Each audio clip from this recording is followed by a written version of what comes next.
ഈശോയെ, നീ തന്നെ ഞങ്ങളെ പഠിപ്പിക്കണമേ എന്ന് പ്രാർത്ഥിക്കുന്നു.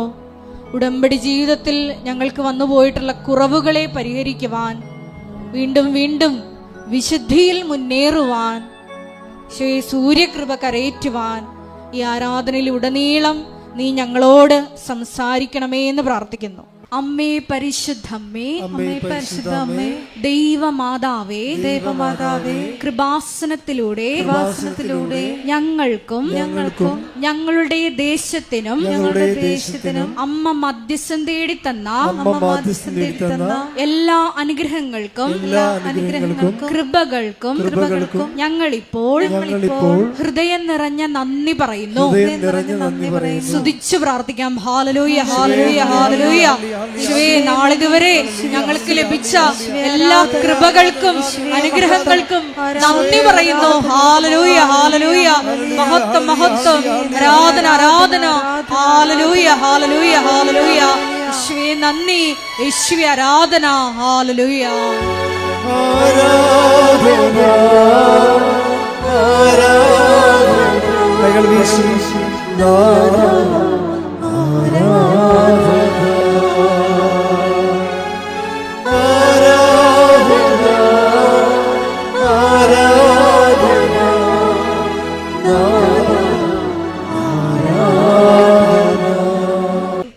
പരിശുദ്ധമ്മേ, അമ്മേ പരിശുദ്ധമ്മേ, ദൈവമാതാവേ, 2004 ഡിസംബർ 7-ാം തീയതി ഉച്ചകഴിഞ്ഞ് 2:30 കൃപാസനത്തിൽ സംഭവിച്ച അമ്മയുടെ പ്രത്യക്ഷപ്പെടലിനെ കുറിച്ച് തിരുസഭയ്ക്ക് സമർപ്പിച്ചിരിക്കുന്ന പഠനരേഖകളുടെ മേൽ വസ്തുനിഷ്ഠവും ദൈവശാസ്ത്ര വിധി പ്രകാരമുള്ളതുമായ അന്വേഷണ പഠനങ്ങൾ നടത്തി ആ പ്രത്യക്ഷപ്പെടലിലൂടെ പ്രകടമായ ദൈവമാതാവിന്റെ പ്രത്യേക കരുതലും സംരക്ഷണവും വെളിപ്പെടുത്തുന്ന പീഡിതരുടെ ആശ്വാസവും പ്രവാചകന്മാരുടെ രാജ്ഞിയും വാഗ്ദാനത്തിന്റെ പേടകവും പ്രപഞ്ച പ്രകൃതിയുടെ മാതാവുമായ പരിശുദ്ധമ്മയുടെ ഭക്തി തിരുസഭയിൽ കൂടുതൽ പ്രചരിച്ച് ജീവിതത്തിന്റെ ദുരിത ദുരന്ത അവസ്ഥകളിൽ അകപ്പെട്ട് കഴിയുന്ന അനേകായിരം മക്കൾക്ക് ദൈവത്തിന്റെ സാന്നിധ്യവും സന്ധിപ്പും കൂടുതൽ അനുഭവിക്കുക വഴി ആത്മീയ വിശുദ്ധിയും ദൈവശക്തിയും കൈവരിക്കുവാൻ ഞങ്ങളുടെ കുടുംബങ്ങളെ ഇടയാക്കണമേ. സ്തുതിച്ചു പ്രാർത്ഥിക്കാം. ഹല്ലേലൂയ, ഹല്ലേലൂയ, ഹല്ലേലൂയ. മരിയൻ ഉടമ്പടി എടുത്ത് പ്രാർത്ഥിക്കുന്ന ഞങ്ങളുടെ കുടുംബങ്ങളെ വിശുദ്ധീകരിക്കണമേ, ശക്തീകരിക്കണമേ, ആത്മാവിൽ വഴി നടത്തണമേ. ഹല്ലേലൂയ, ഹല്ലേലൂയ, മഹത്വം, മഹത്വം, ആരാധന, ഹല്ലേലൂയ.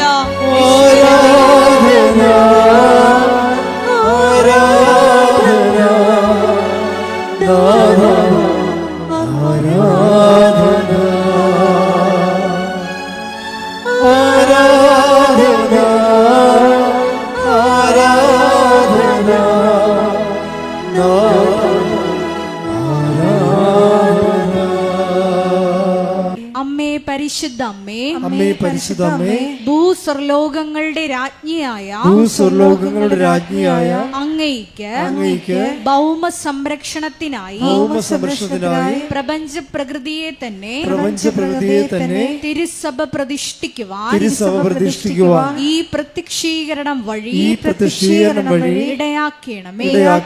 പരിശുദ്ധമ്മേ, ജപമാല മാതാവേ, സകല കൃപാസനം പ്രാർത്ഥനകളോടും ചേർത്ത് ഞങ്ങളിപ്പോൾ പ്രാർത്ഥിക്കുന്ന ഈ സമൂഹത്തിന്റെ പ്രത്യേക നിയോഗങ്ങളും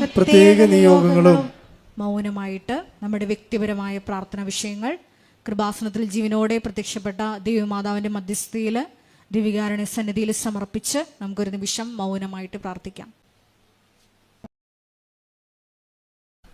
അമ്മയുടെ പ്രത്യക്ഷീകരണത്തിന്റെ ഈ അനുഗ്രഹവേളയിൽ ഞങ്ങൾക്ക് സാധിച്ചു തരുവാൻ കനിയണമേ. ആമേൻ. പരിശുദ്ധ പരമദിവ്യകാരുണ്യത്തിന് ആരാധനയും സ്തുതിയും പുകഴ്ചയും ഉണ്ടായിരിക്കട്ടെ. പരിശുദ്ധ പരമദിവ്യകാരുണ്യത്തിന് ആരാധനയും സ്തുതിയും പുകഴ്ചയും ഉണ്ടായിരിക്കട്ടെ. പരിശുദ്ധ പരമദിവ്യകാരുണ്യത്തിന് ആരാധനയും സ്തുതിയും പുകഴ്ചയും ഉണ്ടായിരിക്കട്ടെ. സഭാപ്രസംഗിയാണ് 5:1 വായിച്ചോളൂ. ശ്രുതിക്കട്ടെ. ഹല്ലേലൂയ ഹല്ലേലൂയ ഹല്ലേലൂയ ഹല്ലേലൂയ. സഭാപ്രസംഗകൻ 5:1 ദേവാലയത്തിലേക്ക് പോകുമ്പോൾ ദേവാലയത്തിലേക്ക് പോകുമ്പോൾ സൂക്ഷ്മതയുള്ളവനായിരിക്കുക. ശ്രദ്ധിച്ചു കേൾക്കാൻ അടുത്തു ചെല്ലുന്നതാണ് വിഡ്ഢിയുടെ ബലിയർപ്പണത്തേക്കാൾ ഉത്തമം. കാര്യം അറിയാതെ ആചാരങ്ങൾ കാണിക്കുന്നതാണ് വിഡ്ഢിയുടെ ബലിയർപ്പണം എന്ന് പറയുന്നത്. കാര്യം അറിയാൻ പാടില്ല, അത് അനുഷ്ഠാനങ്ങൾ കൂടിക്കൊണ്ടിരിക്കും. അതാണ് പറയണത്. ഒന്നൊരു വായിച്ച ഭാഗം. ദേവാലയത്തിലേക്ക് പോകുമ്പോൾ സൂക്ഷ്മതയുള്ളവനായിരിക്കുക. ശ്രദ്ധിച്ചു കേൾക്കാൻ അടുത്തു ചെല്ലുന്നതാണ് വിഡ്ഢിയുടെ ബലിയർപ്പണത്തേക്കാൾ ഉത്തമം. കാര്യം അറിയാതെ അനുഷ്ഠാനങ്ങളും ആചാരങ്ങളും പങ്കെടുക്കുന്നത് വിഡ്ഢിത്തമാണ്. അവരുടെ അത്തരം കാര്യം അറിയാതെയുള്ള ഇടപാടുകളേക്കാൾ നല്ലത് ശ്രദ്ധിച്ച് കേൾക്കാൻ അടുത്ത് ചെല്ലുന്നതാണ്. ഇപ്പോൾ തുടങ്ങിയത് എങ്ങനെയാണ്?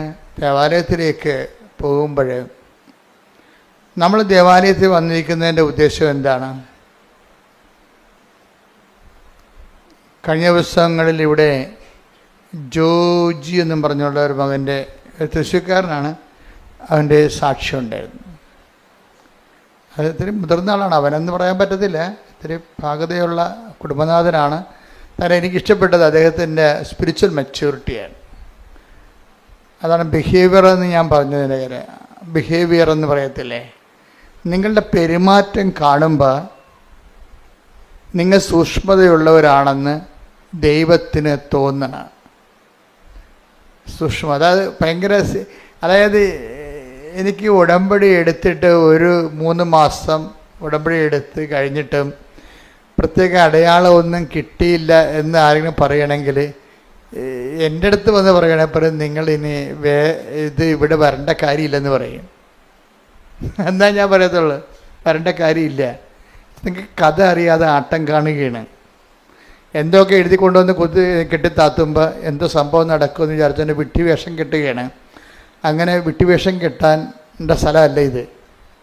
ഇത് സത്യമായ ദൈവത്തെ ജീവിതം കൊണ്ട് അന്വേഷിക്കുന്നതാണ്. നിങ്ങൾക്ക് നിങ്ങളുടേതായിട്ട് കുറച്ച് പ്രശ്നങ്ങളുണ്ടാകും. നിങ്ങൾക്കറിയാമല്ലോ, ഈ സ്ഥലം ലോകത്ത് ഏറ്റവും കൂടുതൽ പ്രശ്നങ്ങൾ മനുഷ്യൻ അതിജീവിച്ചൊരു സ്ഥലമാണ്. ഏറ്റവും കൂടുതൽ പ്രശ്നങ്ങളെ മനുഷ്യൻ ദൈവത്തിൻ്റെ കൂടെ നിന്നുകൊണ്ട് അതിജീവിച്ച സ്ഥലമാണ്. അപ്പം അങ്ങനെ ഒരു സ്ഥലത്ത് വരുമ്പോൾ നമുക്ക് ആ ഒരു ബോധമാണ് വേണ്ടത്.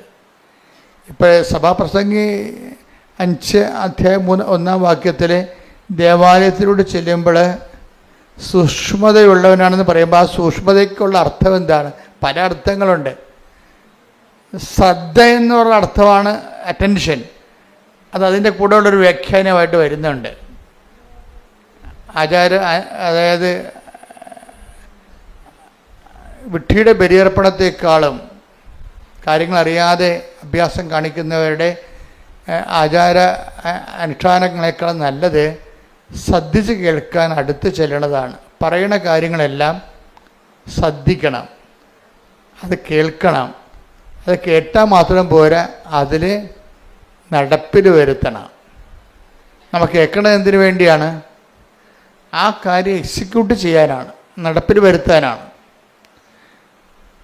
ഞാനെന്ത് ഇങ്ങനെ പറയണമെന്ന് വെച്ച് കഴിഞ്ഞാൽ, ഇപ്പം ഇന്നലെ ഒരു വല്യമ്മച്ചി ഇവിടെ അച്ഛനെ കാണാൻ വന്നിട്ട് കൂട്ടത്തിലുണ്ടായിരുന്നു. ഞാനോട് പറഞ്ഞ് നിങ്ങളുടെ ഉടമ്പടി ഓക്കെ അല്ലെന്ന് പറഞ്ഞ്. എന്ന് വെച്ച് കഴിഞ്ഞാൽ അവർ അതൊരു എന്താണ്, എല്ലാവരും വന്ന് ഉടമ്പടി ചെയ്യുന്നു, അതനുസരിച്ചൊക്കെ അവർക്ക് പ്രാർത്ഥിക്കുകയൊക്കെ ചെയ്യുന്നുണ്ട്, തിരിയൊക്കെ കത്തിക്കുന്നുണ്ട്, രോഗികളൊക്കെ പോയി കാണുന്നുണ്ട്, അങ്ങനെ പത്രമൊക്കെ കൊടുക്കുന്നുണ്ട്, അതൊക്കെ ചെയ്യുന്നുണ്ട്. അപ്പം ഞാൻ പറഞ്ഞു നിങ്ങളുടെ ഉടമ്പടി ഓക്കെ അല്ലെന്ന് പറഞ്ഞു. എന്താ കാര്യം വെച്ച് കഴിഞ്ഞാൽ ഇവരിതൊക്കെ ഒരു അനുഷ്ഠാന ക്രമം പോലെ, അങ്ങനെ ചട്ടപ്പടി പ്രോഗ്രാം പോലെ പ്രോഗ്രാമായിട്ട് ചെയ്ത് മാറ്റുകയും, ഈ പ്രോഗ്രാം ക്രിസ്ത്യൻസിന് അല്ലെങ്കിൽ അങ്ങനെ പ്രോഗ്രാമായിട്ട് ഈ ഉടമ്പടി ഒരു പ്രോഗ്രാമായിട്ട് ചെയ്യുന്നത് അതായത് എല്ലെ കൊള്ളാത്തൊരു പരിപാടിയാണ്. അത് തൊലിപ്പുറത്തുള്ള പരിപാടിയാണ്. നമ്മളോട് എന്ത് പറഞ്ഞിരിക്കുന്നു അതിൻ്റെ പകുതി ചെയ്യും. ഇവിടുന്ന് എന്താണ് പറയണത്, അതെങ്ങനെ കുറക്കാവുന്ന ആൾക്കാർ നോക്കത്തുള്ളൂ അല്ലേ. പാലം കിടന്നാലും ചാടിപ്പോകാൻ സ്ഥലം കൊണ്ടെങ്കിൽ ആൾക്കാർ ചാടിയിലേ പോകത്തുള്ളവരല്ലേ. ഇപ്പോൾ ഒരു ചെറിയ തോടാണെന്ന് വിചാരിച്ചു, മാർച്ച് ഏപ്രിൽ മാസത്തിലൊക്കെ വെള്ളം പറ്റിക്കഴിഞ്ഞാൽ പാലം ഉണ്ടാകും. കൂടെ പാലം കിടന്നാലും ആൾക്കാർ നോക്കണത് ചാടിയ കിടക്കാൻ പറ്റിയ വെള്ളമേ ഉള്ളതെന്നുണ്ടെങ്കിൽ ചാടിക്കിടക്കും. പാലത്തിന് എങ്ങനെ കട്ട് ഷോട്ട് ചെയ്യാമെന്ന് നോക്കത്തുള്ളൂ.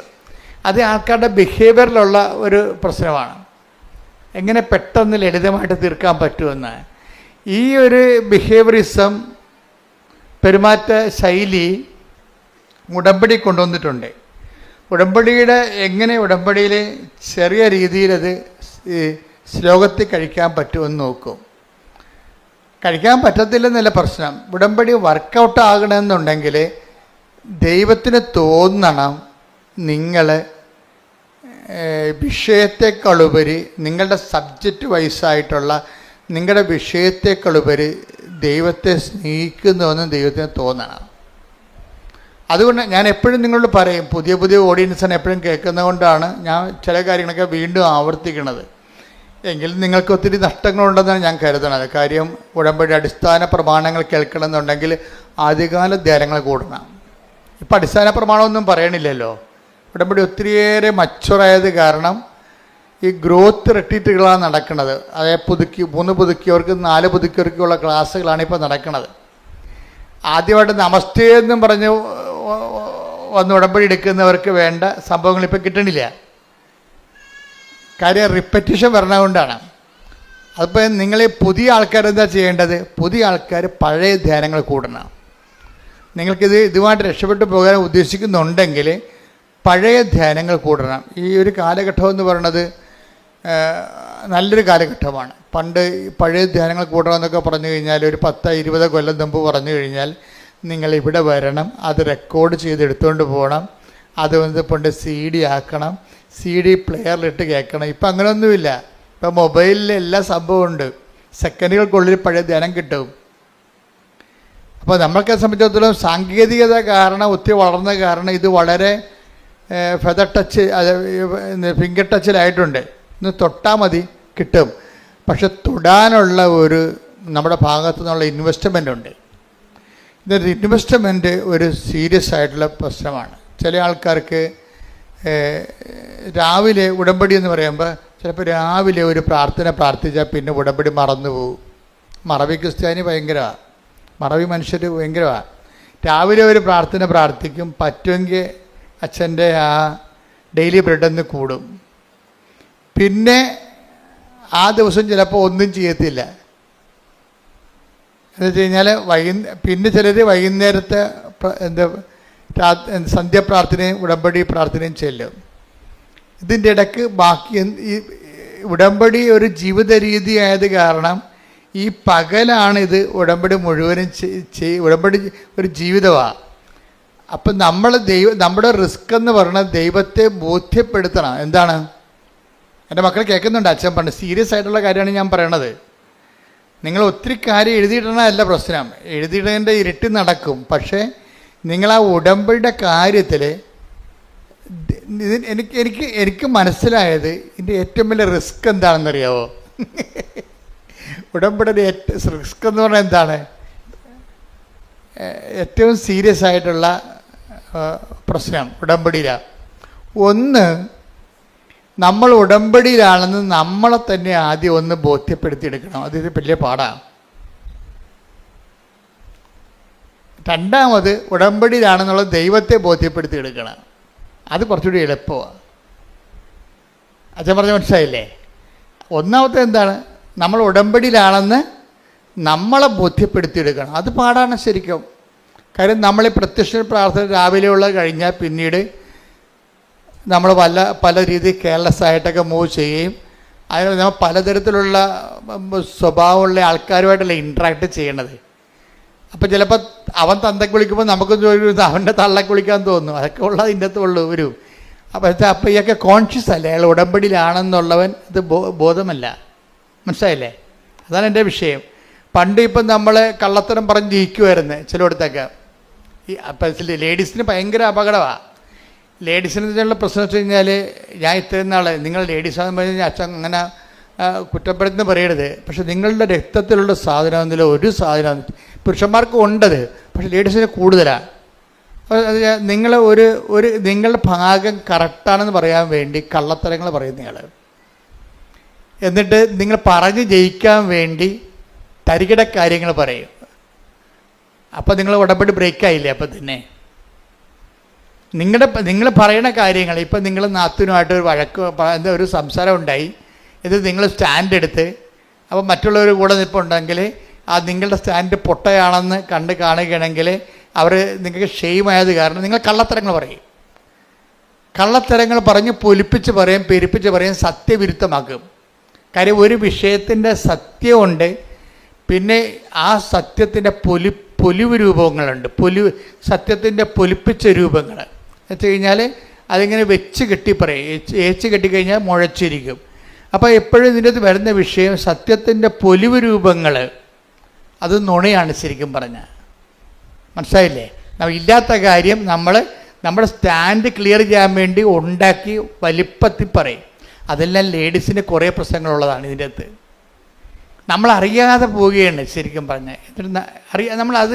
നമ്മളിങ്ങനെ ചെയ്യുമ്പോൾ തന്നെ സത്യം ബ്രേക്ക് ഡൗൺ ആകുന്നുണ്ടെന്നും അപ്പോൾ നമ്മൾ ഉടമ്പടി ബ്രേക്ക് ചെയ്യുന്നതോടെ നമുക്കറിയത്തില്ല.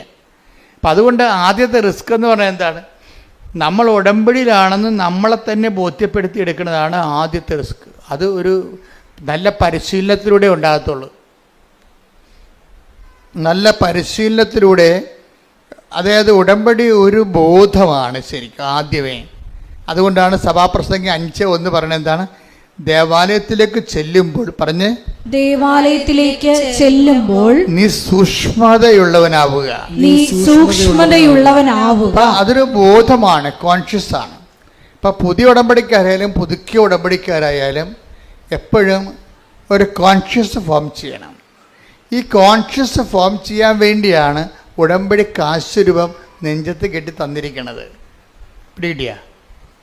ഇനി കുറേ നേർച്ച വസ്തുക്കളുണ്ട് ഇതിൻ്റെ അകത്ത്. ഈ നേർച്ച വസ്തുക്കളുടെ എല്ലാ ഉപയോഗവും ഇതിലെ ഒരു കാരണം നിങ്ങൾ ഉടമ്പടിയിലാണെന്നുള്ള കാര്യം നിങ്ങളെ തന്നെ ബോധ്യപ്പെടുത്തിയെടുക്കേണ്ടതാണ്. അത് വിശ്വാസ പ്രയോഗത്തിനുള്ളതാണ് എല്ലാം. ഈ സംഭവങ്ങളെല്ലാം വളരെ ചിട്ടയായിട്ടും അടുക്കായിട്ടും ഭംഗിയായിട്ടും ചെയ്യുന്ന ഒത്തിരി പേരുണ്ട്. അവരുടെ സാക്ഷ്യങ്ങൾ കേൾക്കുമ്പോൾ നമ്മൾ ഞെട്ടുന്നതിൻ്റെ കാര്യം അതാ. കാര്യം ഉടമ്പടിയെ സംബന്ധിച്ചിടത്തോളം ഞാൻ എപ്പോഴും പറയും പക്കാ ഫോർമുലയാണെന്ന് പറയും. അതെന്താ? ഞാൻ അച്ഛനായിട്ട് 40 കൊല്ലമായല്ലോ. ഇത്രയും നാൾ പഠിക്കണ കാലത്ത് കൃത്യമായിട്ട് 10 കൊല്ലം കൃത്യമായിട്ട് പഠിച്ചിട്ടുണ്ട്. ഇന്നും പഠനം ഞാൻ നിർത്തിയിട്ടില്ല. ഒരു കാലത്തും ഞാൻ പഠനം നിർത്തിയിട്ടില്ല. എൻ്റെ മുറി മുഴുവൻ ബുക്കുകളാണ്. ലൈബ്രറി വേറെ ഉണ്ടാക്കി വെച്ചിട്ടുണ്ട് ഇവിടെ. എന്നിട്ട് ആയിരക്കണക്കിന് രൂപയുടെ പുസ്തകങ്ങൾ എല്ലാ കൊല്ലവും മേടിച്ചു കൂട്ടുകയും ചെയ്യും. പുതിയ പുതിയ കാര്യങ്ങൾ വരുമ്പോഴും പഠനങ്ങൾ വരുമ്പോഴും അതെല്ലാം ശ്രദ്ധിക്കുകയും അപ്ഡേഷൻ നടത്തുകയും ചെയ്യും. അതിങ്ങനെ മുഴുവൻ നിങ്ങൾക്കിങ്ങനെ കൊട്ടതങ്ങ പോലെ ഞാൻ എഴുതി പൂളി തരത്തില്ല. അതിനെ അസിമുലേറ്റ് ചെയ്തിട്ട് അതിൻ്റെ സത്യാവശങ്ങൾ പരിശോധിക്കും. അപ്പോൾ ഒരു നിരന്തര പഠനത്തിലാണ്. ഈ ഒരു തീഷ്ണത നിങ്ങളുടെ ഭാഗത്തുനിന്ന് ഉണ്ടാകണം. ഉടമ്പടിയിലൂടെ നിങ്ങൾ ജീവിക്കുകയും പഠിക്കുകയും ചെയ്യാൻ. നിങ്ങളെ പലരും എടുക്കുന്നത് ഡിസ്പോസിബിൾ ഉടമ്പടിയാണ് എടുക്കുന്നത്. ഡിസ്പോസിബിൾ ഉടമ്പടിയിൽ ഡിസ്പോസിബിൾ ഗ്ലാസ് ഇല്ലേ, ഇപ്പം നിരോധിച്ചിട്ടുണ്ട് ഗവൺമെൻറ് അല്ലേ? ഇപ്പം നിരോധിച്ച ഡിസ്പോസിബിൾ ഗ്ലാസ്. അത് കാപ്പി കുടിച്ചിട്ട് ഗ്ലാസ് എടുത്ത് കളയും, എറിഞ്ഞ് ഡിസ്പോസ് ചെയ്ത് കളയും. അത് പല ആൾക്കാരും വഴിയിലാണ് കളയുന്നത്. ഇതുപോലെ തന്നെ ഡിസ്പോസിബിൾ ഉടമ്പടി എടുത്തിട്ടുണ്ട് കുറേ ആൾക്കാർ. എന്ന് വെച്ച് കഴിഞ്ഞാൽ അതിൻ്റെ അകത്ത് നിങ്ങളുടെ IELTS മറ്റേ PR മാത്രം എടുത്തിട്ട് ഉടമ്പടി കളയും. ഡിസ്പോസിബിൾ ഉടമ്പടി പുതിയ അങ്ങനെ കുറേ അവതാരങ്ങളുണ്ട്. ഭയങ്കര മുതലുകളല്ല വന്നത്, ഉടമ്പടി വന്നതല്ലേ. എന്നുവെച്ചാൽ ഡിസ്പോസിബിൾ ഉടമ്പടി എന്ന് വെച്ച് കഴിഞ്ഞാൽ അവർക്ക് ആവശ്യമായ അവിടെ ഇപ്പം പരീക്ഷ റിസൾട്ട് വരാൻ പോകുന്നു. റിസൾട്ട് വന്നു കഴിഞ്ഞു, ശരി, അവർക്ക് റാങ്ക് കിട്ടി, യേശു സ്തോത്രം, യേശു നന്ദി, ബാക്കി ഉടമ്പടി കളയും. ആ റിസൾട്ട് മാത്രം എടുക്കും. ചായ കുടിച്ചൊരു ഗ്ലാസ് കളയും. അതാണ് ഡിസ്പോസിബിൾ ഉടമ്പടി എന്നും. ഇതിൻ്റെ വിഷയമെന്ന് പറയണത് ഉടമ്പടി ഡിസ്പോസ് ചെയ്യാൻ പറ്റത്തില്ല. കാര്യം എന്താണ്? നിങ്ങൾ ഡിസ്പോസ് ചെയ്താലും കടമായിട്ട് നിൽക്കും. അത് കാര്യം എന്താണ്? ഉടമ്പടി ചെയ്യണത് മാറ്റമില്ലാത്ത ഒരാളുമായിട്ടാണ് ഉടമ്പടി ചെയ്യണത്. അപ്പനും അമ്മയാണെന്ന് പറഞ്ഞാലും മരിക്കുമ്പോൾ തീരും. ഇത് തീരത്തില്ല.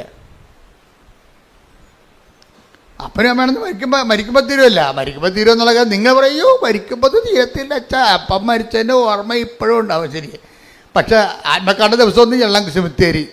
ഒരു പൂച്ചക്കളിയും കാണത്തില്ല, പിറകെ വർദ്ധിക്കുക. ഒരു സ്വർഗസ്ഥനായ പിതാവ് എല്ലാം കാണത്തില്ല.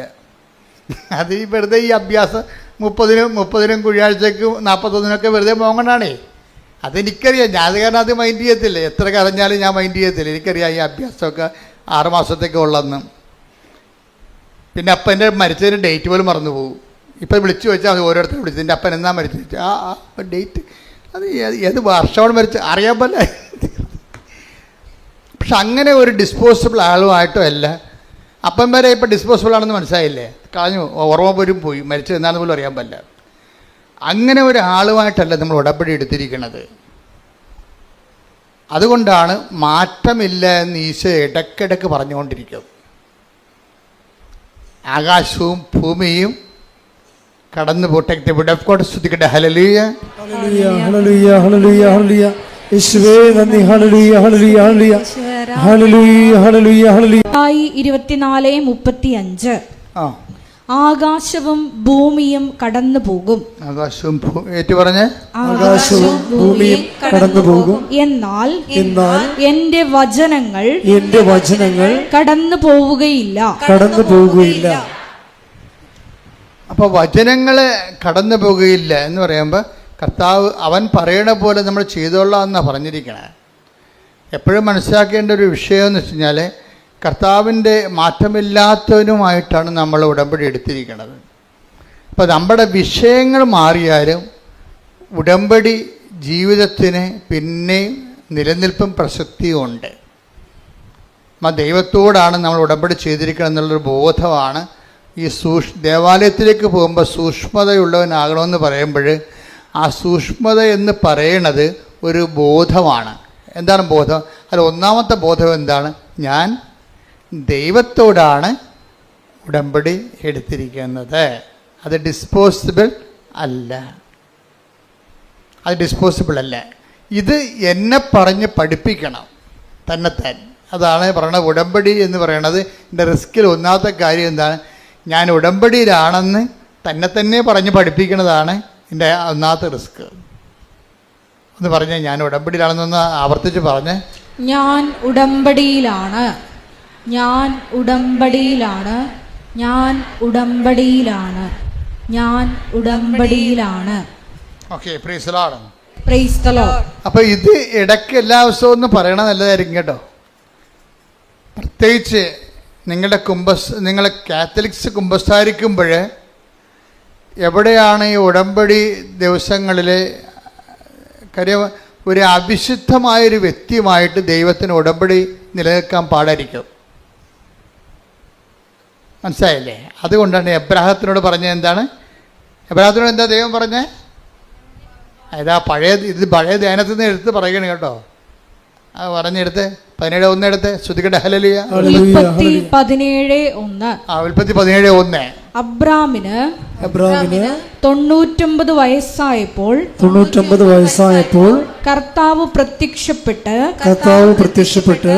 അവനോട് അരുൾ ചെയ്തു, സർവശക്തനായ ദൈവമാണ് ഞാൻ, സർവശക്തനായ ദൈവമാണ് ഞാൻ. എന്റെ മുമ്പിൽ വ്യാപരിക്കുക,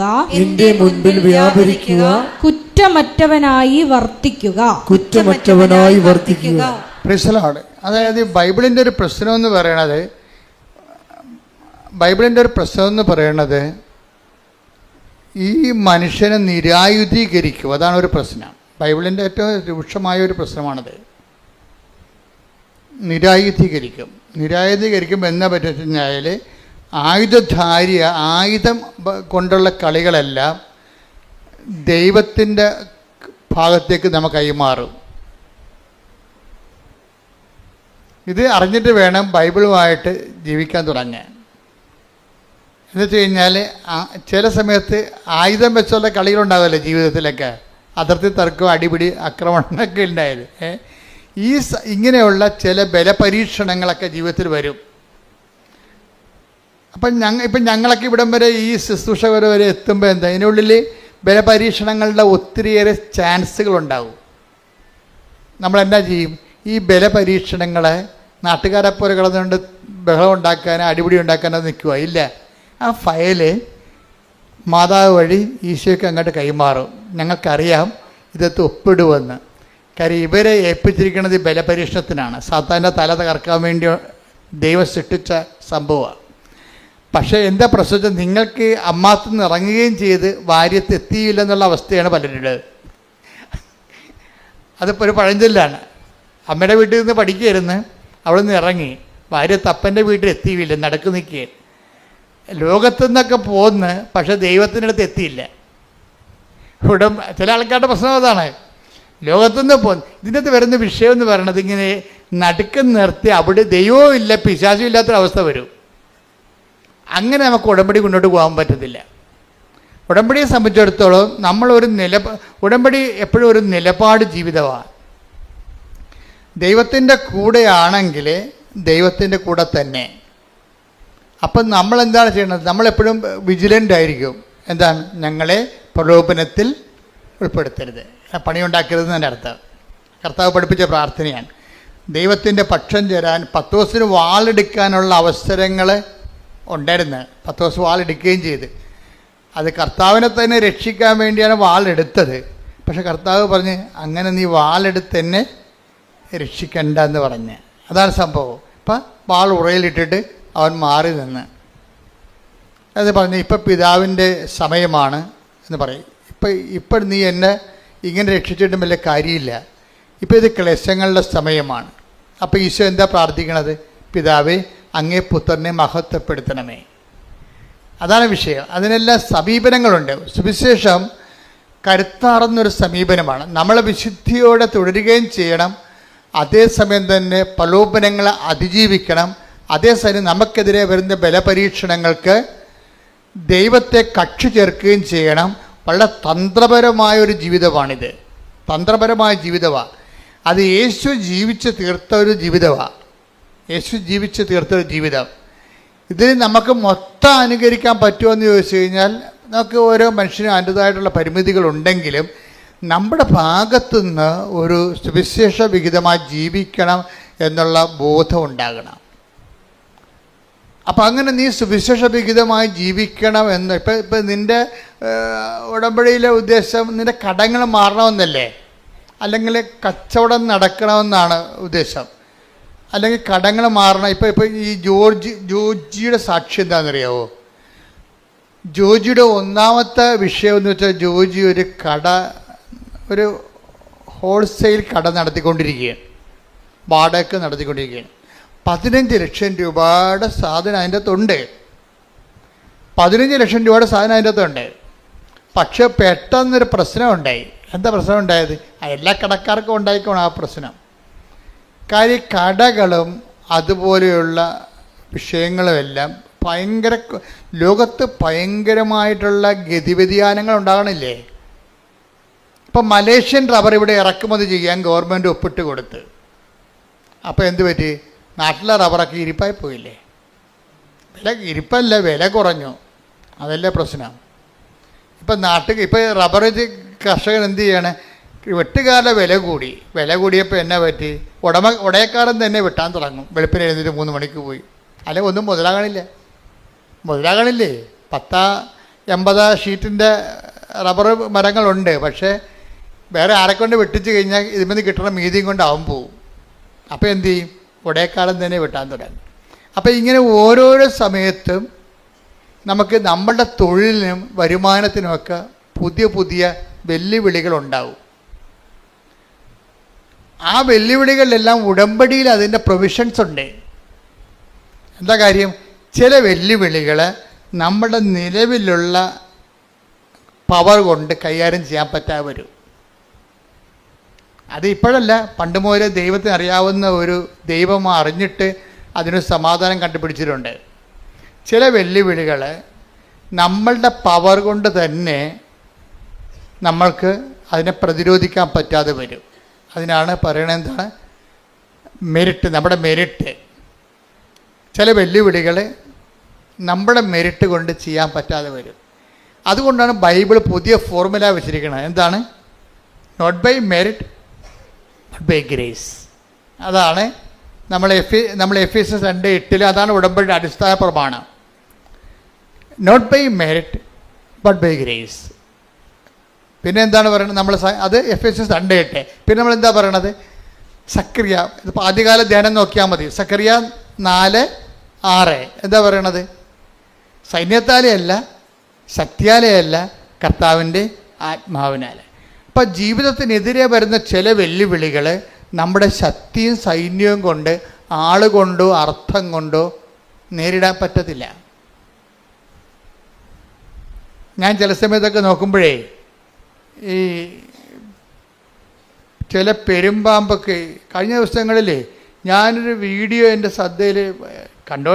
അതായത് എന്തോ സീരിയസ് ആയിട്ടുള്ള കാര്യം നോക്കേണ്ട സമയത്ത് വേറൊരു വീഡിയോ കയറി വന്നു. എന്ന് വെച്ച് കഴിഞ്ഞാൽ ഒരു ആമ, ഒരു പട്ടി ഇങ്ങനെ വായിൽ ഇങ്ങനെ വാ പൊളിച്ചുകൊണ്ട് അതിൻ്റെ നാക്കൊക്കെ നീട്ടിക്കൊണ്ട് ഇങ്ങനെ കിതച്ചുകൊണ്ട് ഒരു ആമയുടെ അടുത്ത് നിൽക്കുകയാണ്. ആമേ, കുഞ്ഞാമ അല്ല ഈ നടുത്ത്. അപ്പോൾ ഈ പട്ടി നാക്ക് നീട്ടിക്കൊണ്ട് നിൽക്കുന്ന സംഭവം ആമ എന്തോ അനങ്ങണ പോലെ കണ്ട് ആമ അതിൻ്റെ തോട്ടിൽ നിന്ന് തല വലിച്ച് പുറത്തിട്ടിട്ട് പട്ടിയുടെ നാക്കെ കയറി കടിച്ചോടുകൂടി പട്ടി കിടന്ന് കാറിയിട്ട് പട്ടി പെടുന്ന പാട്. ഒരു കുഞ്ഞാമ കടിച്ചിട്ട് അവൻ കാറിയിട്ട് അതിനെ ആമയുണ്ടെങ്കിൽ പട്ടിയുടെ നാക്കൊന്നും കടിവിടണില്ല. ഒരു പ്രത്യേക സിറ്റുവേഷൻസ് എന്ന് പറഞ്ഞാൽ ഈ ജീവിതത്തിൽ ഇതുപോലെ നമ്മൾക്ക് നിസ്സാരമാകുന്ന വിഷയങ്ങൾ കയറി നമ്മളെ വല്ലാതെ അങ്ങോട്ട് പിടിക്കും. ഒരു ആമയാണെന്ന് പറഞ്ഞാൽ പക്ഷേ ആമ കടിവിട്ടിട്ടല്ലേ പട്ടിക്ക് പോകാൻ പറ്റത്തുള്ളൂ. അപ്പോൾ നമ്മൾ നിസ്സാരമല്ലെന്നാണ് പട്ടിയും കണ്ടത്. അതാണ് എൻ്റെ വയറ്റും നോക്കി എൻ്റെ പോയി നിന്നത്. പക്ഷേ അത് കയറി പിടിച്ച്. ഇതുപോലെ നിസ്സാര പ്രശ്നങ്ങളും നമ്മളെ വല്ലാണ്ട് രീതിയിൽ ബാധിക്കും. ഇങ്ങനെ നിസ്സാര പ്രശ്നങ്ങൾ വല്ലാതിൻ്റെ ബാധിക്കുമ്പോൾ തന്നെയാണ് നമ്മളെന്ത് ചെയ്യും? ഇങ്ങനെയുള്ള അലപലാതി തരങ്ങളൊക്കെ ജീവിതത്തിൽ നിന്ന് ഒഴിവാക്കാൻ വേണ്ടിയാണ് പ്രൊട്ടക്ഷന് വേണ്ടി നമ്മൾ ഉടമ്പടിയിൽ ഒരു പ്രൊവിഷൻ ഉണ്ട്. സംരക്ഷണം എന്ന് വെച്ച് കഴിഞ്ഞാൽ നമ്മൾ ഈ വഴിയിലൊരു അപകടമാണെന്ന് കണ്ടാൽ കർത്താവ് നമ്മളെ അതവിടെ ചെന്ന് ചാടാതിരിക്കാൻ വേണ്ടി വേറെ വഴിയിലൂടെ കൊണ്ടുപോകും. ഇപ്പോൾ വേറെ വഴി ഉണ്ടാകുമോ? ശരിക്കും പറഞ്ഞാൽ പ്രാർത്ഥിക്കാത്തത് കൊണ്ടാണ് നമ്മൾ ഈ വഴി ചെന്ന് ചാടണത്. എല്ലാത്തിനും സേഫായിട്ടുള്ള വഴികളുണ്ടാവും. നമുക്ക് സേഫ് തോന്നാത്തതിൻ്റെ കാരണം നമ്മുടെ പ്രാർത്ഥനാ ജീവിതത്തിൽ പുലിവാലുള്ളത് കൊണ്ടും പെരുമാറ്റത്തിൽ കുഴപ്പങ്ങളുള്ളത് കൊണ്ടുമാണ്. ഇപ്പോൾ ഉദാഹരണത്തിന് ഞാനൊരു ഇപ്പം സമരക്കാരൻ്റെ കഥ പറയാം. സമരക്കാരൻ്റെ കഥ എന്താ? സമരക്കാരൻ്റെ കഥയല്ല, അത് നിങ്ങൾക്കറിയാം. അതല്ല, സമറിയായിലൂടെ ഈശോ ജെറുസലേമിലേക്ക് പോകാൻ വേണ്ടി 2 അപ്പോസ്തലന്മാരെ പറഞ്ഞു വിടും, യാക്കോബ് യോഹന്നാനും. അണ്ണന്മാർ നേരെ സമറിയായിൽ ചെല്ലും. അപ്പോൾ അവർ ചോദിക്കും എവിടെ പോകണമെന്ന് ചോദിക്കും. ജെറുസലേമിൽ പോകണമെന്ന് പറയും. അപ്പോൾ അവർ പറയും നിൻ്റെ കൈകാര്യം ഞങ്ങൾ വെട്ടുമെന്ന് പറയും. കാര്യം എന്താണ്?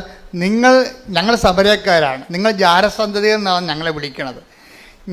നിങ്ങൾ ജെറുസലേം ദേവാലയത്തിൽ നിങ്ങൾ കയറ്റത്തില്ല, അതുകൊണ്ട് നിങ്ങളിവിടെ കൂടി ജെറുസലേം ദേവാലയത്തിൽ പോകാൻ അനുവദിക്കത്തില്ലെന്ന് പറയും. ഇവർ ക്ഷുഭിതരായി പ്രശ്നമായി യേശുവിൻ്റെ അടുത്ത് വരും.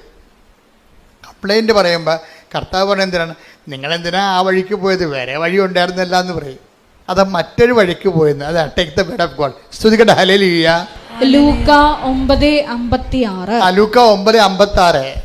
അവർ മറ്റൊരു ഗ്രാമത്തിലേക്ക് പോയി. മറ്റൊരു ഗ്രാമത്തിലേക്ക്. അപ്പം നിങ്ങൾക്ക് പോയാൽ മതിയല്ല, അതിന് പ്രൊവിഷൻ ഉണ്ടാകും. അപ്പോൾ ഈ വഴി അല്ലാതെ വേറെ വഴിയുണ്ട്. ഇവർക്കെന്താ പ്രശ്നം? ഇവർ കണ്ടത്തടിക്ക് മുണ്ടത്തടി എന്ന് പറഞ്ഞ് നടക്കുന്ന പാർട്ടിയാണ്. അവർക്ക് അവരുടെ തല തീയും എന്താ ഉടമ്പടിയൊക്കെ എടുത്ത് കർത്താവിൻ്റെ കൂടെ ഉടമ്പടി ജീവിതമാണെങ്കിലും കൈയിരിപ്പിത്തിരി മോശമാണ്. അവിടെ പ്രശ്നം. ഈ അപ്പോസ്തലന്മാരല്ലേ, അപ്പോസ്തലന്മാർ കർത്താവിൻ്റെ കൂടെ ജീവിച്ചുകൊണ്ട് ഫോർമാറ്റ് ചെയ്തുകൊണ്ട് ജീവിക്കണമല്ല. പക്ഷേ യവന്മാരുടെ കൈയിരിക്കണത് ശത്രുക്കളുടെ തലയിൽ തീയും ഗന്ധകവും വീഴണമെന്നുള്ള ആഗ്രഹക്കാരാണ്. ഉടമ്പടിയൊക്കെയാണ് കാര്യം ശരി, പക്ഷെ നമ്മളെ തൊട്ട് കഴിഞ്ഞാൽ അവൻ്റെ തല തെറിക്കണമെന്നുള്ള മെൻറ്റാലിറ്റി ഉള്ള ആൾക്കാരാണ്. ഈ മെൻറ്റാലിറ്റിയുമായിട്ട് കർത്താവിൻ്റെ കൂടെ ജീവിക്കാൻ പാടാണ്. ഉടമ്പടി ജീവിതം മുന്നോട്ട് പോകത്തില്ല. അതുകൊണ്ട് അവരിൽ തന്നെയുള്ള വിഷമൊക്കെ പുറത്ത് ചാടിച്ചിട്ട് താണ് ഇവരെ ക്ലീൻ ചെയ്തെടുക്കണേ കർത്താവ്. ഇപ്പോൾ ഇഷ്യൂസ് ഉണ്ടാകുമ്പോൾ ഓർക്കുക, നിങ്ങളുടെ കയ്യിൽ എന്തോ കുഴപ്പമുണ്ടെന്ന് എൻ്റെ അർത്ഥം. അവൻ്റെ കുഴപ്പമുണ്ടെന്നല്ല പ്രശ്നം. ബൈബിളിൽ കാണിക്കുന്ന രീതികൾ വ്യത്യാസമുണ്ട്. നിങ്ങളുടെ ജീവിതത്തിലെ കുടുംബത്തിലെ അയൽവാസികളുമായിട്ട് പ്രശ്നങ്ങളുണ്ടെങ്കിൽ അതിൻ്റെ അർത്ഥം അവർക്ക് പ്രശ്നമുണ്ടെന്നല്ല, നിങ്ങൾക്കെന്തോ പ്രശ്നമുള്ളതായിട്ട് ദൈവത്തിന് തോന്നണം. നിങ്ങളുടെ കൈ ഇരിക്കുന്നത് നാട്ടുകാരുടെ തലയെ തീയും ഗന്ധകവും വീഴാൻ വേണ്ടിയാണ് നിങ്ങൾ നിലകൊള്ളേണ്ടത്. ക്രിസ്തുവിൻ്റെ കൂടെ നടക്കുന്നത്. പക്ഷെ അതിൻ്റെ അകത്ത് കഥയൊന്നുമില്ല. ഉടമ്പടി എടുത്തിട്ടുണ്ട്, പക്ഷെ നാട്ടുകാരുടെ തല പോകണമെന്നാണ് നിങ്ങൾ ഉദ്ദേശിക്കുന്നത്. അങ്ങനെയുള്ള കോമ്പറ്റീഷൻ അല്ലാത്ത അലവലായ തരങ്ങളൊക്കെ കയ്യിലുള്ളത് കാരണം ഇതിനെ ഒന്ന് കറകളഞ്ഞെടുക്കാൻ വേണ്ടി ഇടയ്ക്ക് ഉടമ്പടിക്കാലത്ത് ഇഷ്യൂസ് ഉണ്ടാകും. ഇപ്പം നിങ്ങൾ ഓർക്കും ഉടമ്പടി എടുക്കുമ്പോൾ ചില ആൾക്കാർ പറയില്ലേ, എൻ്റെ ഉടമ്പടി ഒന്ന് കയറട്ടെ, നമുക്കൊരു പണി കൊടുക്കാമെന്ന് പറയും. അപ്പോൾ 90 ദിവസം കഴിയട്ടെന്നൊക്കെ പറയത്തില്ലേ, 90 ദിവസം കഴിയട്ടെന്ന്. ഇങ്ങനെ കുറേ പെലിച്ചാളികൾ ഉടമ്പടി എടുത്തിട്ടുണ്ട്. വെച്ച് കഴിഞ്ഞാൽ ആ ഉടമ്പടിക്കാലം കഴിയുമ്പോൾ നിങ്ങൾക്ക് ഇത് എങ്ങനെ വ്രതം പോലെ ഒന്ന് അനുഷ്ഠാനമായിട്ട് തിരിക്കും. ഇതിങ്ങനെ ഈ ഉടമ്പടിക്കാലം ഒന്ന് അനുഷ്ഠാനം പോലെ വെള്ളമടിക്കാതെയും നാട്ടുകാരുടെ മേക്കെട്ട് കയറാതെയൊക്കെ മര്യാദയൊക്കെ ഇങ്ങനെ നല്ല പിള്ള ചമഞ്ഞ് ജീവിക്കും. എന്നിട്ട് ഇവരുടെ ഉള്ളിലെന്താണ് കൂട്ടിക്കൂട്ടി വെക്കും പക. എന്നിട്ട് ഉടമ്പടി കഴിയുമ്പോൾ എല്ലാത്തിനും കൂടി ഒറ്റത്തവണ തീർപ്പാക്കും. അപ്പം അങ്ങനെ വരുമ്പോഴുണ്ടാകുന്ന പ്രശ്നം എന്ന് വെച്ചാൽ നമ്മൾ ദൈവത്തെ പരീക്ഷിക്കേണ്ട തുല്യമാണ്. അതുകൊണ്ട് ഇങ്ങനെയുള്ള സ്വഭാവം ഉടമ്പടിക്ക് പറ്റാത്ത പേഴ്സണാലിറ്റി ആണെങ്കിൽ ഇടയ്ക്കിടയ്ക്ക് പ്രശ്നങ്ങൾ ഉണ്ടായിക്കൊണ്ടിരിക്കും. ഇപ്പോൾ ഉടമ്പടി എടുക്കുമ്പോൾ പ്രവടാന്ന് പ്രശ്നങ്ങൾ കൂടുകയാണെങ്കിൽ നിങ്ങൾ ഓർക്കണം, ദൈവതിരുസന്നിധി നിങ്ങൾ ഉടമ്പടിക്ക് കൊള്ളാത്ത പേഴ്സണാലിറ്റി ആണെന്ന്. ദൈവം നിങ്ങളെ പരുവപ്പെടുത്താൻ ഉദ്ദേശിക്കുന്നു. You got the point. മനസ്സിലായില്ലേ? നിങ്ങൾ ഉടമ്പടി എടുത്തതിന് ശേഷം അടിക്കടി പ്രശ്നങ്ങൾ ഉണ്ടാവും. അതിന് മുമ്പ് അതിൻ്റെ അർത്ഥം എന്താണ്? ദൈവം നിങ്ങളെ നോട്ടം വെച്ചിരിക്കുന്നു. എന്താ കാര്യം? നിങ്ങളെ ഉടമ്പടിക്ക് പറ്റാത്ത ഉരുപ്പടിയാണ്. നിങ്ങളെ മുന്നോട്ട് കൊണ്ടുപോകണമെന്നുണ്ടെങ്കിൽ കുറച്ച് പ്രശ്നങ്ങൾ ഉണ്ടാക്കിയിട്ട് നിങ്ങളെ പരുവപ്പെടുത്തി ചിലയിടത്തൊക്കെ തോറ്റു കൊടുക്കേണ്ടി വരും, ചിലയിടത്ത് കർത്താവിനെ പ്രതി ക്ഷമിച്ചു കൊടുക്കേണ്ടി വരും, ചിലയിടത്ത് ശാന്തതയാകേണ്ടി വരും. അതുകൊണ്ടാണ് പറയണത്. ആ വായിച്ച സുഷ്മത ദേവാലയത്തിലേക്ക് പോകും, വിഡ്ഢിയുടെ അതൊന്ന് വായിച്ച് സഭാപ്രസംഗി 5:1 വായിച്ചേ. ദേവാലയത്തിലേക്ക് പോകുമ്പോൾ പറഞ്ഞ ദേവാലയത്തിലേക്ക് പോകുമ്പോൾ സൂക്ഷ്മതയുള്ളവനായിരിക്കുക, ശ്രദ്ധിച്ചു കേൾക്കാൻ അടുത്തു ചെല്ലുന്നതാണ് വിഡ്ഢിയുടെ ബലിയർപ്പണത്തെക്കാൾ ഉത്തമം. ബലിയർപ്പണം അത് ആചാരാനുഷ്ഠാനം, ഉടമ്പടിയുടെ ആചാരാനുഷ്ഠാനങ്ങളൊക്കെ നടത്തും. പക്ഷെ എന്താ പ്രശ്നം? അതേസമയം ശ്രദ്ധ ഉണ്ടാകത്തില്ല.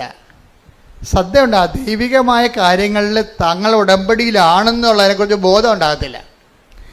ആചാര അനുഷ്ഠാനങ്ങളൊക്കെ ഉടമ്പടി പ്രകാരമൊക്കെ ചെയ്തുകൊണ്ടിരിക്കും, ഓട്ടോമാറ്റിക്കായിട്ട് ചെയ്തുകൊണ്ടിരിക്കും. പക്ഷെ തങ്ങൾ ഉടമ്പടി ജീവിതത്തിലാണെന്നുള്ള ഉടമ്പടി ഒരു ജീവിതമാണെന്നോ ജീവിത രീതിയാണെന്നോ എന്നതിനെക്കുറിച്ച് ബോധം ഉണ്ടാകത്തില്ല. അങ്ങനെയുള്ള ആൾക്കാരാണ് ബൈബിള് വിഡ്ഢികളെന്ന് വിളിക്കണത്. അതാണ് വിഷയം. അപ്പം ആവശ്യമില്ലാത്ത നമ്മൾ വിഡ്ഢികളായിട്ട് കാര്യമില്ല. ഈ ഉടമ്പടി പക്കയായിട്ട് ദൈവത്തിൻ്റെ വചനം അനുസരിച്ച് അവൻ എന്ത് കാര്യം വന്നാലും അവൻ പറയണ പോലെ ചെയ്യണം. അല്ല പത്രം കൊടുക്കുന്ന കാര്യത്തിൽ മാത്രമല്ല, അനാഥാലയത്തിൽ പോയി രോഗികളെ കുളിപ്പിക്കുന്ന കാര്യത്തിൽ മാത്രമല്ല, ജീവിതത്തിൽ എന്ത് സംഭവിച്ചാലും ഈ സമയത്ത് എന്താണ് ചെയ്യേണ്ടതെന്നുള്ള വചനത്തിൽ അതിൻ്റെ അകത്ത് സ്റ്റാറ്റ്യൂട്ടറി ഇൻസ്ട്രക്ഷൻസ് ഉണ്ട്. ആ സമയത്ത് എന്താണ് ചെയ്യേണ്ടത്? ഇപ്പം നമ്മൾ കൈ പൊള്ളിപ്പോയി, ശരി, അപ്പം ബെർണോൾ തൂക്കണം, ക്ലിയർ അല്ലേ? അപ്പം എന്താ ചെയ്യേണ്ടത്? ഒരു ഇഷ്യൂ വന്നു കഴിഞ്ഞാൽ അതിനുള്ള പൊടിക്കൈ എന്താണെന്ന് ബൈബിളുണ്ട്. അതേ ചെയ്യാൻ പറ്റും, അതേ അപ്ലൈ ചെയ്യാൻ പറ്റത്തുള്ളൂ. അല്ലെന്നുണ്ടെങ്കിൽ നിങ്ങൾ ഉടമ്പടിക്ക് പുറത്തു പോകും. നിങ്ങൾ അവൻ പറയണ പോലെ ചെയ്തോളാമെന്ന് പറഞ്ഞാലല്ല ഉടമ്പടി എടുത്തിരിക്കണേ. അപ്പോൾ അവൻ പറയണ പോലെ ആ വിഷയത്തിന് ചെയ്തില്ല എന്നുണ്ടെങ്കിൽ ഉടമ്പടി ഓട്ടോമാറ്റിക് ബ്രേക്കിംഗ് സംഭവിക്കും. അപ്പോൾ ആരുടെ കുഴപ്പം കൊണ്ടാണ്? നമ്മൾ അതുപോലെ ചെയ്യാത്ത കൊണ്ട്. അപ്പോൾ പൂർണ്ണ ഉടമ്പടി ബ്രേക്കായി കഴിഞ്ഞാൽ കുഴപ്പം എന്താണ്? ഉടമ്പടി എടുത്തതിൻ്റെ മുഴുവൻ ഉത്തരവാദിത്വവും നമ്മുടെ പേരിലേക്ക് വരും. അതാണ് വിഷയം. ഉടമ്പടി എടുത്തിട്ട് ഉഴപ്പിയാൽ ഉടമ്പടി എടുത്തതിൻ്റെ മുഴുവൻ ഉത്തരവാദിത്വം പലിശ കണക്കിന് നമ്മുടെ പേരിലേക്ക് വരും. അപ്പോൾ ചില ആൾക്കാർ പറഞ്ഞു, അച്ഛാ ഞങ്ങൾ ഉടമ്പടി എടുക്കാൻ പേടിയായിരുന്നു അച്ഛാ, കാര്യം അത് തെറ്റിപ്പോയാൽ. പക്ഷേ എന്നാ പ്രശ്നം? ഇത് വെറുതെ ഉഴപ്പന്മാർക്ക് മാത്രമേ ഇത് പ്രശ്നമുള്ളൂ. അല്ലാത്തൊരു മര്യാദക്ക് ഉടമ്പടി സുന്ദരമായിട്ട് ജീവിച്ചിട്ട് ആയിരക്കണക്കിന് സാക്ഷ്യങ്ങളല്ല യൂട്യൂബിലുള്ളത്. അപ്പം അത് എളുപ്പമുള്ള കാര്യമാണ്. ഞാൻ സംസാരിച്ചുകൊണ്ടിരിക്കുന്ന കാര്യം എല്ലായിടത്തും ജീവിതത്തിൽ ഉഴപ്പിയിട്ടുണ്ട്. ആ പാരമ്പര്യം അനുസരിച്ച് ഇവിടെ വന്ന് ഉഴപ്പും. അതാണ് പ്രശ്നം. നിങ്ങൾ ജീവിതം മൊത്തം ഉഴപ്പിയ പാർട്ടി ആയിരിക്കും. പക്ഷേ നിങ്ങൾ ഉടമ്പടി എടുക്കുമ്പോഴെങ്കിലും നിങ്ങളുടെ ആ സ്വഭാവം ഒന്ന് മാറ്റി വെക്കണം, നല്ലതായിരിക്കും. എന്തെടുത്താലും പകുതിയാക്കത്തില്ല. കുറേ പേരും തുടങ്ങി വെക്കും. ആദ്യം ചായക്ക തുടങ്ങും, അത് പകുതിയാക്കാതെ നാട്ടുകാരെ കാശ് കൊണ്ടുപോകും. പിന്നെ പശു വളർത്തൽ തുടങ്ങും, അത് പിന്നെ കുറച്ച് കഴിയുമ്പോൾ അത് ഒഴിവാക്കും. ഇങ്ങനെ കുറേ തുടങ്ങി പകുതിക്ക് ഇട്ട് വസ്തു വിറ്റുമാറ്റി തെണ്ടികളായ ആൾക്കാരും നാട്ടിലുണ്ട്. എന്താ കാര്യം? ഒന്നിറ്റത്തും കോൺസെൻട്രേറ്റ് ചെയ്യത്തില്ല, ഒരു സാധനത്തിലും കോൺസെൻട്രേറ്റ് ചെയ്യത്തില്ല. വീട്ടിൽ കോഴിയും പശുവിനൊക്കെ വിട്ടിട്ടും പുള്ളി രാഷ്ട്രീയത്തിൻ്റെ മെമ്പറാകാൻ വേണ്ടി നടക്കും. പിന്നെ എങ്ങനെ ഇതൊക്കെ ജീവിക്കണത്? അങ്ങനെ ആൾക്കാരെ കണ്ടിട്ടില്ലേ നിങ്ങൾ? വീട്ടിൽ കുറേ കാര്യങ്ങൾ തുടങ്ങി വെക്കും, എന്നിട്ട് കുറച്ച് കഴിയുമ്പോൾ രാഷ്ട്രീയത്തെക്കാരെ ആരെങ്കിലും കാണുകയാണെങ്കിൽ പിന്നെ അതിൻ്റെ പുറകെ നടക്കും, വീട്ടിൽ നിൽക്കത്തുമില്ല. ഇതെന്നുവെച്ചാൽ ഈ ജീവികളൊക്കെ വളരണമെന്നുണ്ടെങ്കിൽ സമയാസമയങ്ങളിൽ മരുന്നും ഭക്ഷണമൊക്കെ കൊടുക്കാതെ വളരത്തില്ല. ശ്രദ്ധ, ഇതിനാണ് ശ്രദ്ധ എന്ന് പറയണത്. ഉടമ്പടി നിങ്ങൾ പോകണമെങ്കിൽ ഉടമ്പടിയുടെ ഒരു ശ്രദ്ധയുണ്ട്, ശ്രദ്ധയുള്ള ജീവിതമുണ്ട്. എനിക്ക് തോന്നുന്നത് ഒരു 70% പേർക്ക് ഈ ശ്രദ്ധയുണ്ട്. ഞാൻ ഈ 30% ടാർഗറ്റ് ചെയ്യണത്. കാര്യം എനിക്ക് നിങ്ങളുടെ സാക്ഷ്യം കൊണ്ട് മുതലാകണില്ല, അതുകൊണ്ടാണ്. കാര്യം ഉടമ്പടി ഒരു പെർഫെക്റ്റ് ഫോർമുലയാണ്. അത് ഒരുമാതിരിപ്പെട്ട ഏത് മന്ദബുദ്ധിയും അതൊന്ന് ആക്ടിവേറ്റ് ചെയ്താൽ നല്ല റിസൾട്ട് വരേണ്ടതാണ്. ചില ആൾക്കാർക്ക് 2 പ്രാവശ്യം പുതുക്കിയിട്ടും 0 റിസൾട്ടാണ്. 2 പ്രാവശ്യം പുതുക്കി പക്ഷേ 0 റിസൾട്ടാണ്. എന്താ കാര്യം? ഞാൻ നേരത്തെ പറയാറുള്ള പോലെ വവ്വാല് കടിച്ച അത്തിക്കാ പോലെയാണ്, പകുതി കടിക്കും, എല്ലാ പഴുത്തലും കയറി കടിക്കും, ഒരെണ്ണം മുഴുവനായിട്ട് തിന്നത്തില്ല, മൊത്തം താഴെ കിടക്കണം കാണാം. എല്ലാ പഴൻ്റെയൊക്കെ സ്വഭാവമാണ്, കണ്ണും മൂക്കും കാണാൻ പാടില്ലാതെ കണ്ട പഴത്തെ എല്ലാം കയറി കടിക്കും, എന്നിട്ട് പഴുത് തിന്ന് കഴിയുമ്പോൾ അത് താഴെ പോകും. എന്ന് വെച്ചാൽ എല്ലാത്തിനെയും പകുതി ചെയ്യും. ഉടമ്പടിയുടെ എല്ലാത്തിൻ്റെയും പകുതി ചെയ്യും. ഒന്ന് പ്രാർത്ഥിച്ച്, കർത്താവ് ദൈവമേ, പൂർണ്ണമായ ദൈവസ്നേഹത്തോടെ പൂർണ്ണ ഉടമ്പടി ചെയ്ത് ഉടമ്പടി ദൈവ പൈതലിന്റെ പെരുമാറ്റ രീതിയോടെ സുവിശേഷ ജീവിതം നയിക്കാൻ ഞങ്ങളെ സഹായിക്കണമേ. ശ്രദ്ധിക്കട്ടെ,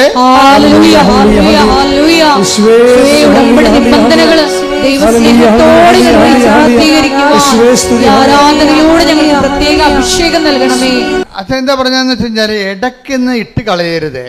അത് ഇതിൻ്റെ ഒരു പ്രോസസ്സിംഗ് എന്ന് പറയണത്, നിങ്ങളിപ്പോൾ ഞാൻ ജോജിയുടെ കഥ പറഞ്ഞില്ലേ, ജോജിയുടെ കുറേ സാക്ഷ്യങ്ങൾ, ഒറ്റ ശ്വാസത്തിൽ 4 നല്ല സാക്ഷ്യങ്ങളാണ് അത് പറയുന്നത്. അപ്പം അദ്ദേഹത്തിൻ്റെ വിഷയം വെച്ചാൽ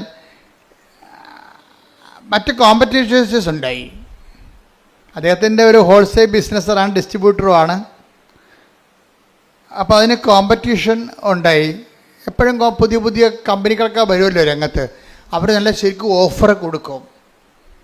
അപ്പോൾ ആൾക്കാരുടെ രീതി എന്താണ്?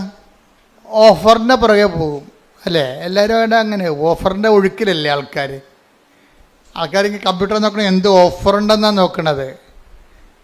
അപ്പോൾ ഓഫറിൻ്റെ ശ്രദ്ധിക്കുമ്പോൾ സ്വാഭാവികമായിട്ടും നമുക്കറിയാമല്ലോ, ഒരു കച്ചവടക്കാരന് ഒരിക്കലും ഒരു സാധനവും നമുക്ക് ലാഭം തന്നവൻ വിൽക്കുക ഒരിക്കലും അല്ല, പിന്നെ അവൻ ജയിക്കണ്ടേ. അപ്പോൾ ഓഫർ എന്ന് പറയുമ്പോൾ എവിടെയെങ്കിലും ഒരു ചവിട്ടിപ്പിടുത്തം കാണും, ഉറപ്പല്ലേ? ഞാനാണ് ഈ ഓഫറിൻ്റെ ഒരു പരിപാടിക്ക് നിൽക്കത്തില്ലേ.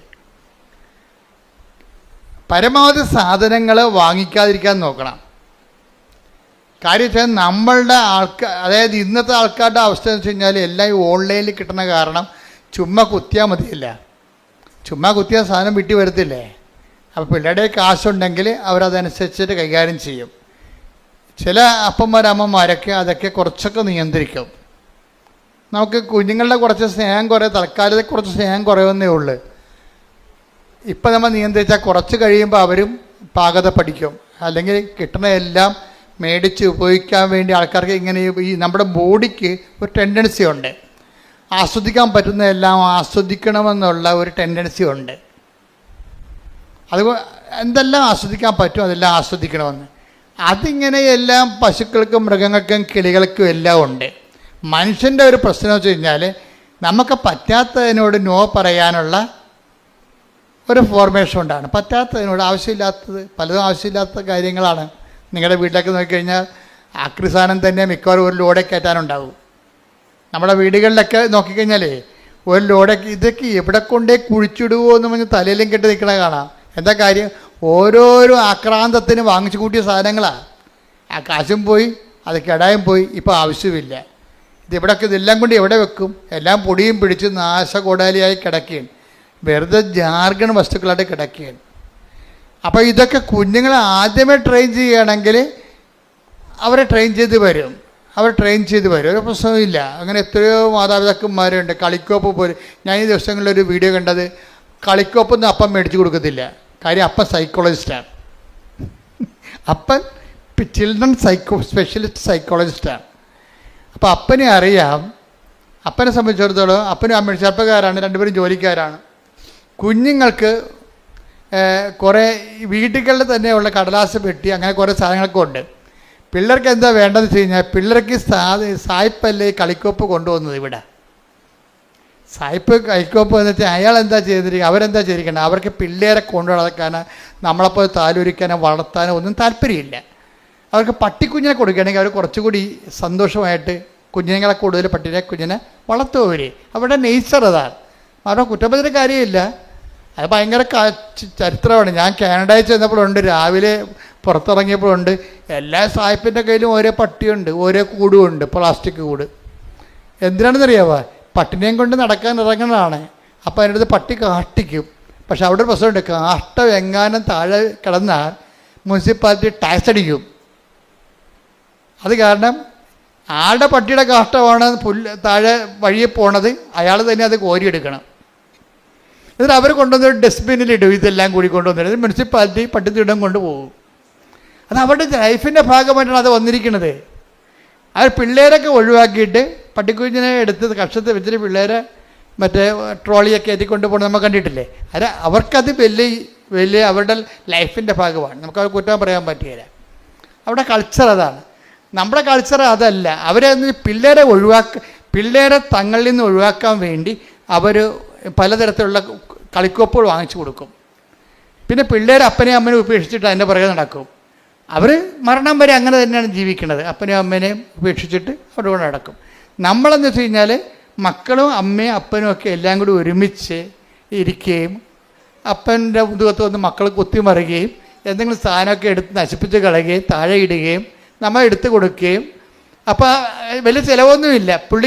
പിള്ളേർക്ക് ആക്ടിവിറ്റി ഉണ്ടായാൽ മതിയൊന്നുമുണ്ട്. അപ്പോൾ ഈ ചൈൽഡ് സൈക്കോളജിസ്റ്റ് ഭയങ്കര രസമാണ് അയാളുടെ വീഡിയോ. അയാൾ പറഞ്ഞത് എന്താ വെച്ചാൽ ഇതിൻ്റെ ആവശ്യമില്ലാത്ത സാധനങ്ങൾ വാങ്ങിച്ചു കൊടുക്കുമ്പോൾ കുഞ്ഞുങ്ങൾ നമ്മളെ വിട്ടു പോവുകയാണ് ചെയ്യണം. നമുക്ക് സമയമുള്ളപ്പോൾ കുഞ്ഞുങ്ങളുടെ കൂടെ ഇരിക്കുക. ഇതിൽ കുഞ്ഞുങ്ങളുടെ ആക്ടിവിറ്റികളുടെ കൂടെ നമ്മൾ ഒരാളായിട്ട് കാണണം. കുഞ്ഞുങ്ങളുടെ ആക്ടിവിറ്റിയുടെ കൊണ്ടുമ്പോൾ അവിടെ അപ്പാപ്പന്മാരൊക്കെ അങ്ങനെ ചെയ്യുമായിരുന്നു. അപ്പന്മാരൊക്കെ ഓലപ്പമ്പരൊക്കെ ഉണ്ടാക്കി കൂടെ പിള്ളേരുടെ കൂടെ നിൽക്കും, ഓടിയും അല്ലേ? വണ്ടി ഓടിക്കുമ്പോൾ പിള്ളേരുടെ കൂടെ ഓടിക്കണേ കാണാം. അപ്പോൾ പിള്ളേരുടെ കൂടെ അങ്ങനെയാണ് നമ്മുടെ ഒരു കൾച്ചർ എന്ന് പറയണത്. ഇപ്പോൾ സായിപ്പിൻ്റെ സാധനം നമുക്ക് കിട്ടിക്കഴിഞ്ഞപ്പോൾ നമ്മൾ യന്ത്രവണ്ടിയും തോക്ക് കൊണ്ട് വെടിവെക്കുന്ന ആൾക്കാരെയൊക്കെയാണ് കാണിക്കണത്. അപ്പോൾ പിള്ളേർ നമ്മളെ മാറ്റിയിട്ട് നാട്ടുകാരെ വെടിവെച്ച് നടക്കും. അപ്പോൾ ഇതിനകത്ത് എല്ലാത്തിനകത്തും ഓരോ രീതികളുണ്ട്. ഓരോ രീതികൾ ഞാൻ പറഞ്ഞു വരുന്നതിൻ്റെ കാരണം വെച്ച് കഴിഞ്ഞാൽ ഈ ഉടമ്പടി ജീവിതത്തിലേക്ക് നമ്മൾ വരുമ്പോൾ ഇപ്പോൾ ഈ നമ്മൾ പറഞ്ഞുകൊണ്ടിരുന്ന വിഷയം ഈ ജോർജിയുടെ വിഷയമാണ്. ജോർജിയുടെ വിഷയത്തിൽ ജോർജി ഈ കട ഇങ്ങനെ വലിയ പ്രശ്നമായി തീർന്നു. കോമ്പറ്റീഷൻ വന്നു കഴിഞ്ഞപ്പോൾ കട പൂട്ടേണ്ട അവസ്ഥ വന്ന് ഓഫർ വന്നു ഒത്തിരി. അയാളുടെ തന്നെ അയാളുടെ കടയിലുള്ള വസ്തുക്കൾ അതിനേക്കാൾ പകുതി വിലക്ക് നാട്ടുകാർക്ക് കിട്ടുന്ന അവസ്ഥ വന്നപ്പോൾ കടപൂട്ടി പോയി. ഓഫർ വന്നതുകൊണ്ടാണ്. ഇയാൾക്ക് അതുപോലെ ഓഫറൊന്നും കൊടുക്കാൻ പറ്റണില്ല. നമ്മുടെ ജീവിതത്തിൽ വരുന്നൊരു പ്രശ്നമാണ് ഉടമ്പടിയും ഓഫറും ഒക്കെ വരുമ്പോൾ നമ്മൾ നോക്കുമ്പോൾ ഉടമ്പടിയുടെ ഒരു ജീവിതം, പക്ഷേ നമ്മൾ അനുഭവിക്കുന്ന ഫീൽഡിൽ നമ്മൾ അനുഭവിക്കുന്നത് ഇതിനേക്കാളും മാരകമായ പ്രഹരങ്ങളാണ് നമുക്ക് കേൾക്കുന്നത്. കട പൂട്ടിപ്പോയി. പക്ഷെ കട പൂട്ടിയെങ്കിൽ ഇവർ ഒരു കട തുറന്നു വെച്ചിട്ടുണ്ടിരുന്നത്. ഏതാണ്? ദേവാലയം തുറന്നു വെച്ചുകൊണ്ടിരുന്നു. ഈ ഭാര്യയും ഭർത്താവിൻ്റെ ഉടമ്പടി ജീവിതം അവർക്ക് കൊടുത്തതിൻ്റെ മാർഗ്ഗം അതാ. അവർ പറയുന്നത് ഞങ്ങളുടെ കട പൂട്ടിപ്പോയി, പക്ഷേ കർത്താവിൻ്റെ ആലയം തുറന്നിട്ടുണ്ടായിരുന്നല്ല. അപ്പം ഞങ്ങളുടെ കർത്താവിൻ്റെ ആലയത്തിൽ മുടങ്ങാൻ പോകും. എപ്പോഴായാലും കർത്താവ് ഞങ്ങൾക്കൊരു വഴി. കാര്യം ഉടമ്പടി വർക്ക് ചെയ്യണം എങ്ങനെയാണ്? Not by merit but by grace. Offer എന്നൊക്കെ പറഞ്ഞാൽ മെറിറ്റിൻ്റെ അകത്ത് വരുന്ന കാര്യങ്ങളല്ലേ. അപ്പോൾ പലതുകൊണ്ടും നമ്മുടെ ജോലി നഷ്ടപ്പെട്ട് പോയാലും ശരി, ഈ ഉടമ്പടി വർക്ക് ചെയ്യണത് മെറിറ്റിലല്ല. ലോകത്തിലുള്ള എല്ലാ കാര്യങ്ങളും വർക്ക് ചെയ്യണ മെറിറ്റിലാണ്.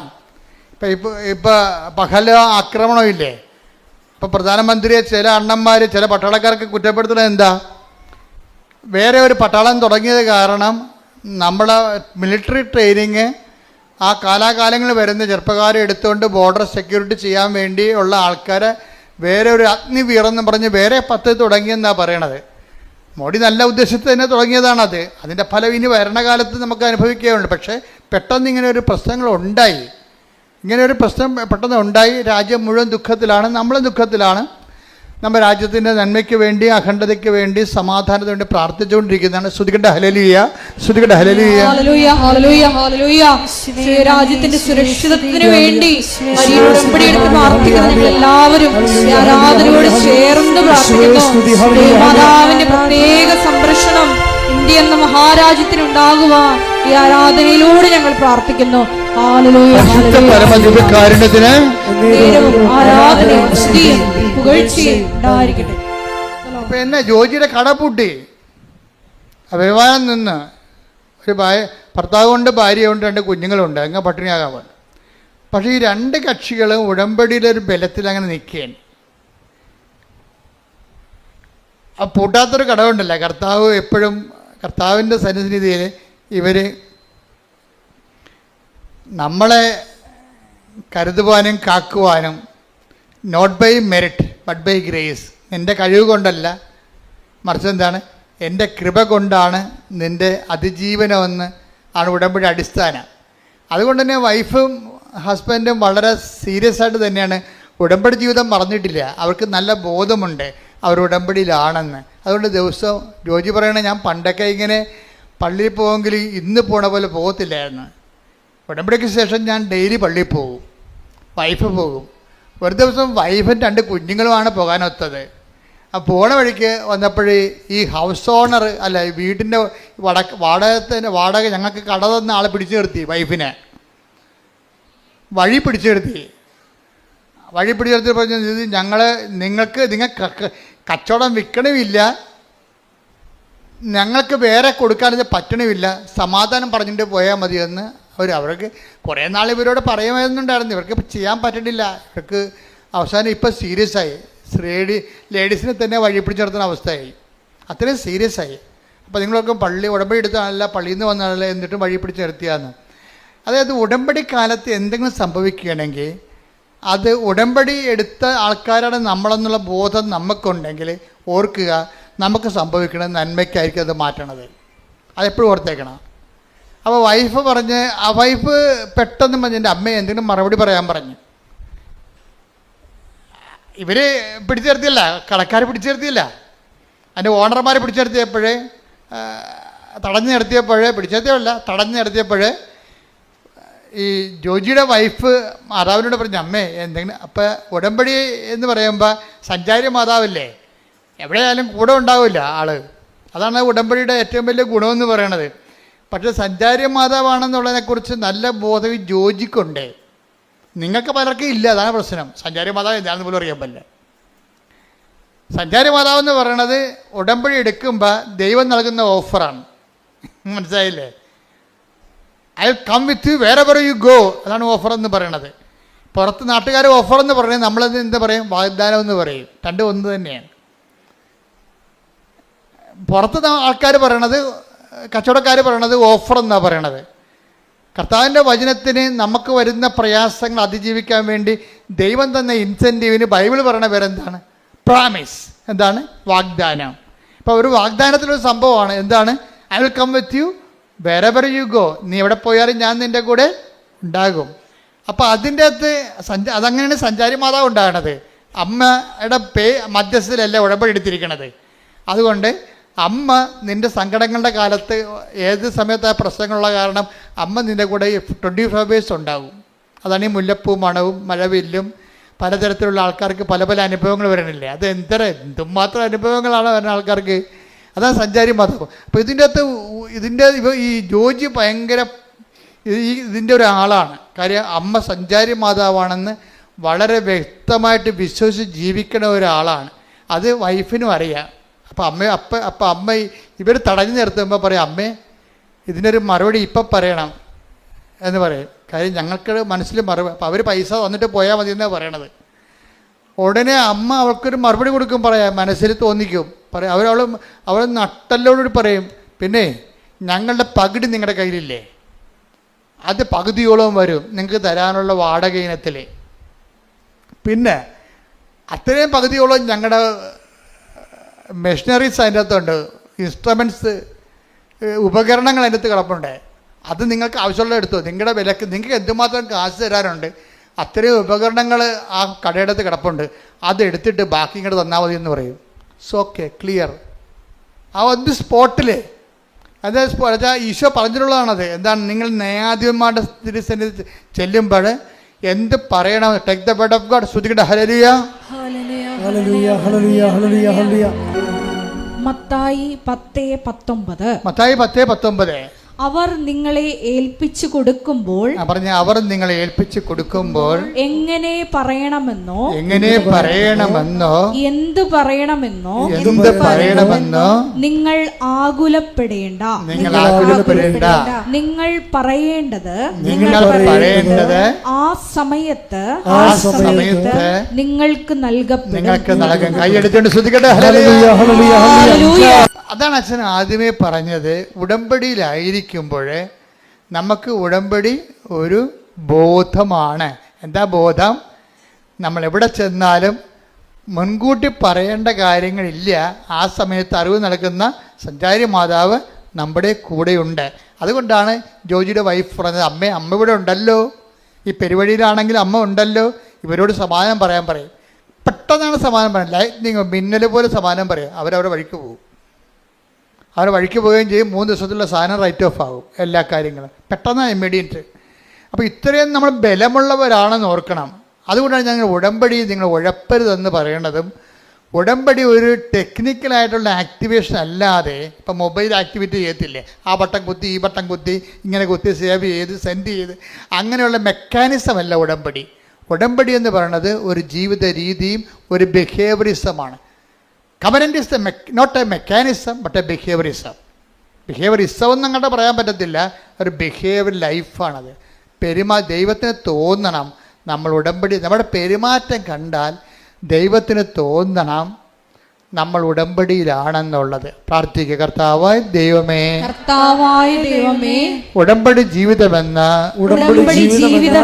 പെരുമാറ്റ രൂപങ്ങളിലേക്ക് ഞങ്ങളെ പരിവർത്തനം ചെയ്യിക്കണമേ.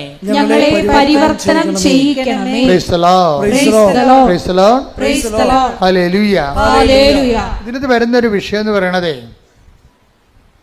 ഇപ്പം കരുണ കാണിക്കാൻ കുറച്ച് സമയമെടുക്കുകയാണെങ്കിൽ അത് പ്രെയർ ടൈമാണ്. മനസ്സിലായില്ലേ? ഉടമ്പടി 3 ആക്ടിവേഷൻ പ്രിൻസിപ്പിളുണ്ട്. എന്തൊക്കെയാണ്? Prayer, proclamation and practice. എന്തൊക്കെയാണ് ഉടമ്പടിയിലെ ആക്ടിവേഷൻ പ്രിൻസിപ്പിൾ 3 എണ്ണമാണ്. എന്താണ്?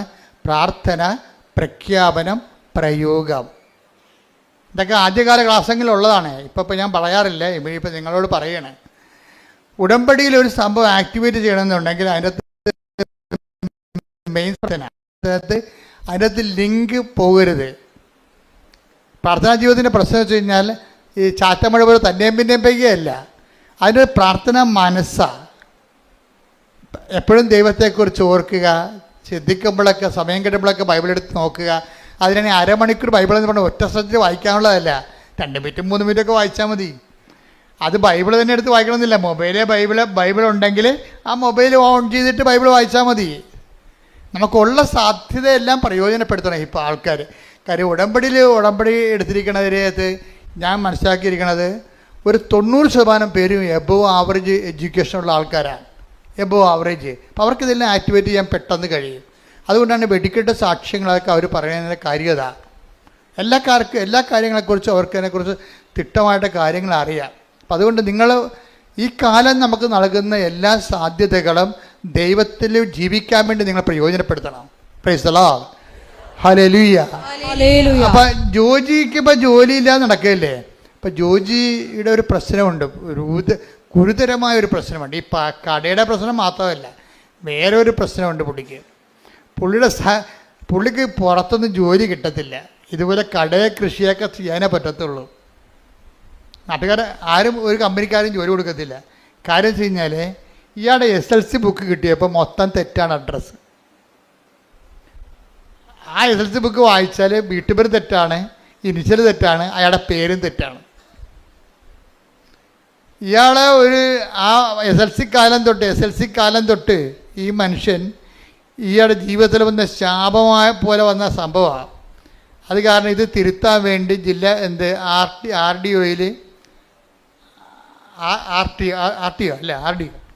RDO അതുപോലെ തന്നെ തഹസിൽദാർ, അതുപോലെ തന്നെ വില്ലേജ് ഓഫീസർ, ഇങ്ങനെ ഗവൺമെൻറ് ഇതുപോലെയുള്ള തിരുത്തൽ സങ്കേതങ്ങളിലൊക്കെ പുള്ളിക്കാരൻ നടന്ന് ഒരു 2 കൊല്ലമൊക്കെ നടക്കും. അങ്ങനെ 20 വർഷം പല ഓഫീസിൽ കയറി ഇറങ്ങി ഇതിനു വേണ്ടി ഉണ്ടാകുന്ന അവർ ആവശ്യപ്പെടുന്ന എല്ലാ രേഖകളും ഉണ്ടാക്കിയിട്ടും ഇന്ന് വരെ ഒരു പുല്ലും നടന്നിട്ടില്ല. ആകപ്പാടെ വല്ലാത്ത ജീവിതം. ഇനി പഠിത്തത്തിൻ്റെ പരിപാടി നിർത്തി. എന്താ കാര്യം? സർട്ടിഫിക്കറ്റ് അഡ്രസ്സ് തെറ്റാണ്. ഇപ്പം നിങ്ങൾക്കറിയില്ല, പാസ്പോർട്ടിലൊക്കെ പേരൊക്കെ തരി കഴിഞ്ഞാൽ ഉള്ള അവസ്ഥ എന്തായിരിക്കും? ഒന്ന് റിജക്റ്റ് ചെയ്യും സംഭവം. ഇനിയുള്ള കാലങ്ങളിൽ നിങ്ങൾ വളരെ ശ്രദ്ധിക്കണം.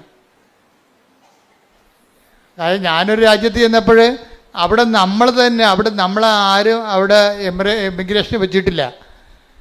കമ്പ്യൂട്ടറാണ് എമിഗ്രേറ്റ് ചെയ്യണത്. നമ്മൾ ഡേറ്റ അടിച്ചു കൊടുക്കേണ്ടി വരും. അപ്പം നമ്മുടെ കൃഷ്ണമണിയും കൈയും കാലും അഡ്രസ്സും എല്ലാം ഓൾറെഡി എല്ലാ രാജ്യങ്ങളിലും ഉണ്ട്. നമ്മൾ ഫീഡ് ചെയ്യുമ്പോൾ ഒരു വരകം തെറ്റിപ്പോയി കഴിഞ്ഞാൽ നമ്മളവിടെ നിൽക്കാനേ പറ്റത്തുള്ളൂ, റിജക്റ്റ് ചെയ്ത് കളയും. അത് കാരണം കൊന്തേഞ്ചേരിക്കൊണ്ടാണ്. അപ്പോൾ എന്നെ വിജയകുമാർ സാർ സഹായിച്ച് അവിടെ ചെന്നപ്പോൾ ഇവിടെ ഉണ്ടായിരുന്ന കാരണം നമ്മൾ ഒരു സ്പെല്ലിങ് ഒരു അക്ഷരം തെറ്റിക്കഴിഞ്ഞാൽ കമ്പ്യൂട്ടർ റിജക്റ്റ് ചെയ്യും. അവിടെ ആളില്ല. അവിടെ മിഷനല്ലേ, മിഷന് കണ്ണും മൂക്കും ഉണ്ടാ, പറഞ്ഞാൽ മനസ്സിലാവുക. എന്ത് അപ്പോൾ ഇനിയുള്ള കാര്യങ്ങൾ ചെറുപ്പക്കാർ ഭയങ്കര ശ്രദ്ധിക്കണം കേട്ടാ, ഭയങ്കര സീരിയസ് കാര്യമാണ്. ശ്രദ്ധിക്കട്ടെ മക്കളെ. സാക്ഷ്യങ്ങളിലൂടെ ഞങ്ങളോട് സംസാരിക്കുന്നതിന് നന്ദി പറയുന്നു.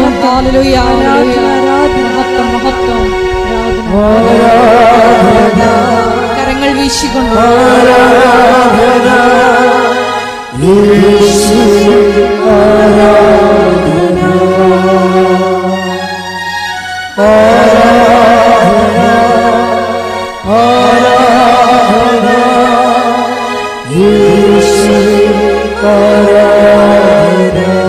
പരിശുദ്ധ പരമദിവ്യകാരുണ്യത്തിന് എന്നേരവും ആരാധനയും സ്തുതിയും പുകഴ്ചയും ഉണ്ടായിരിക്കട്ടെ.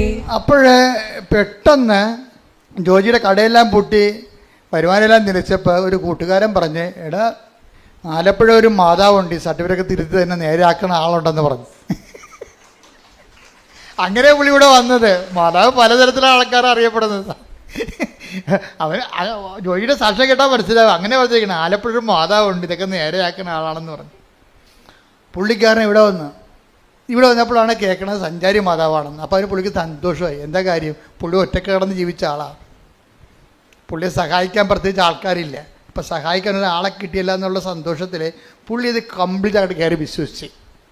അങ്ങനെ അനുഗ്രഹം കിട്ടി, അതിൻ്റെ വിശ്വസിക്കാനുള്ള അനുഗ്രഹം കിട്ടി.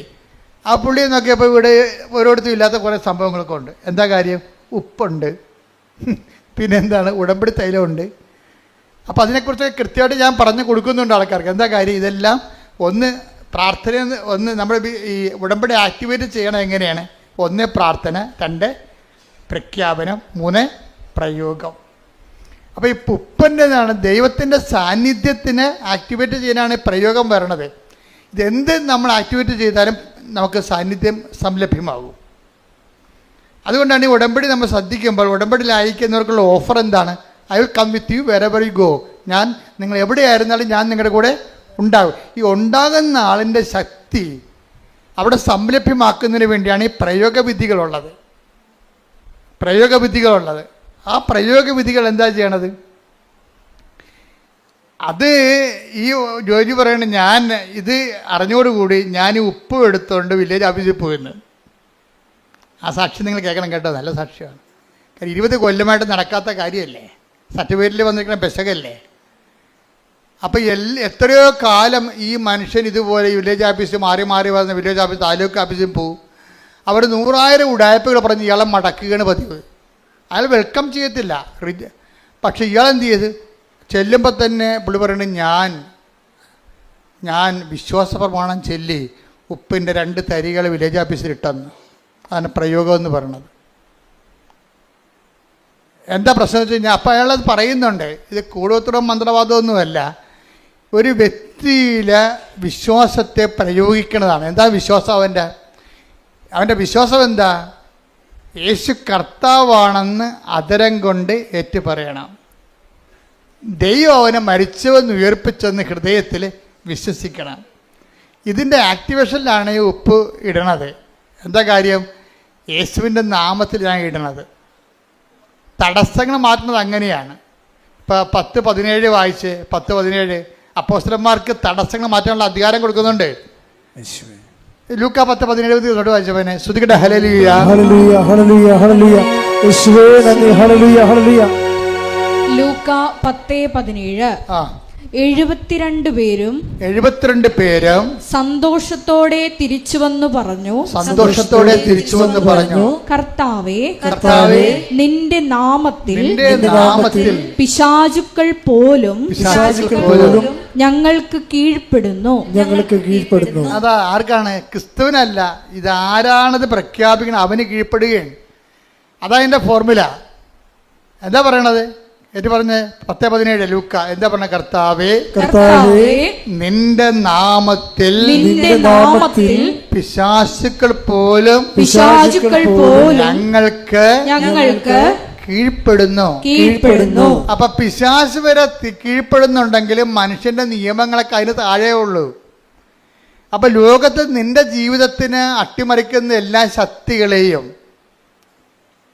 തട്ടിത്താഴെയിടാൻ വേണ്ടിയുള്ള പ്രയോഗവിധികളാണ് വിശ്വാസ പ്രഖ്യാപനത്തിൽ വരണത്. കൈയടിച്ച് സ്തുതിക്കട്ടെ. ഹല്ലേലൂയ, ഹല്ലേലൂയ, ഹല്ലേലൂയ. മഹത്വം, മഹത്വം.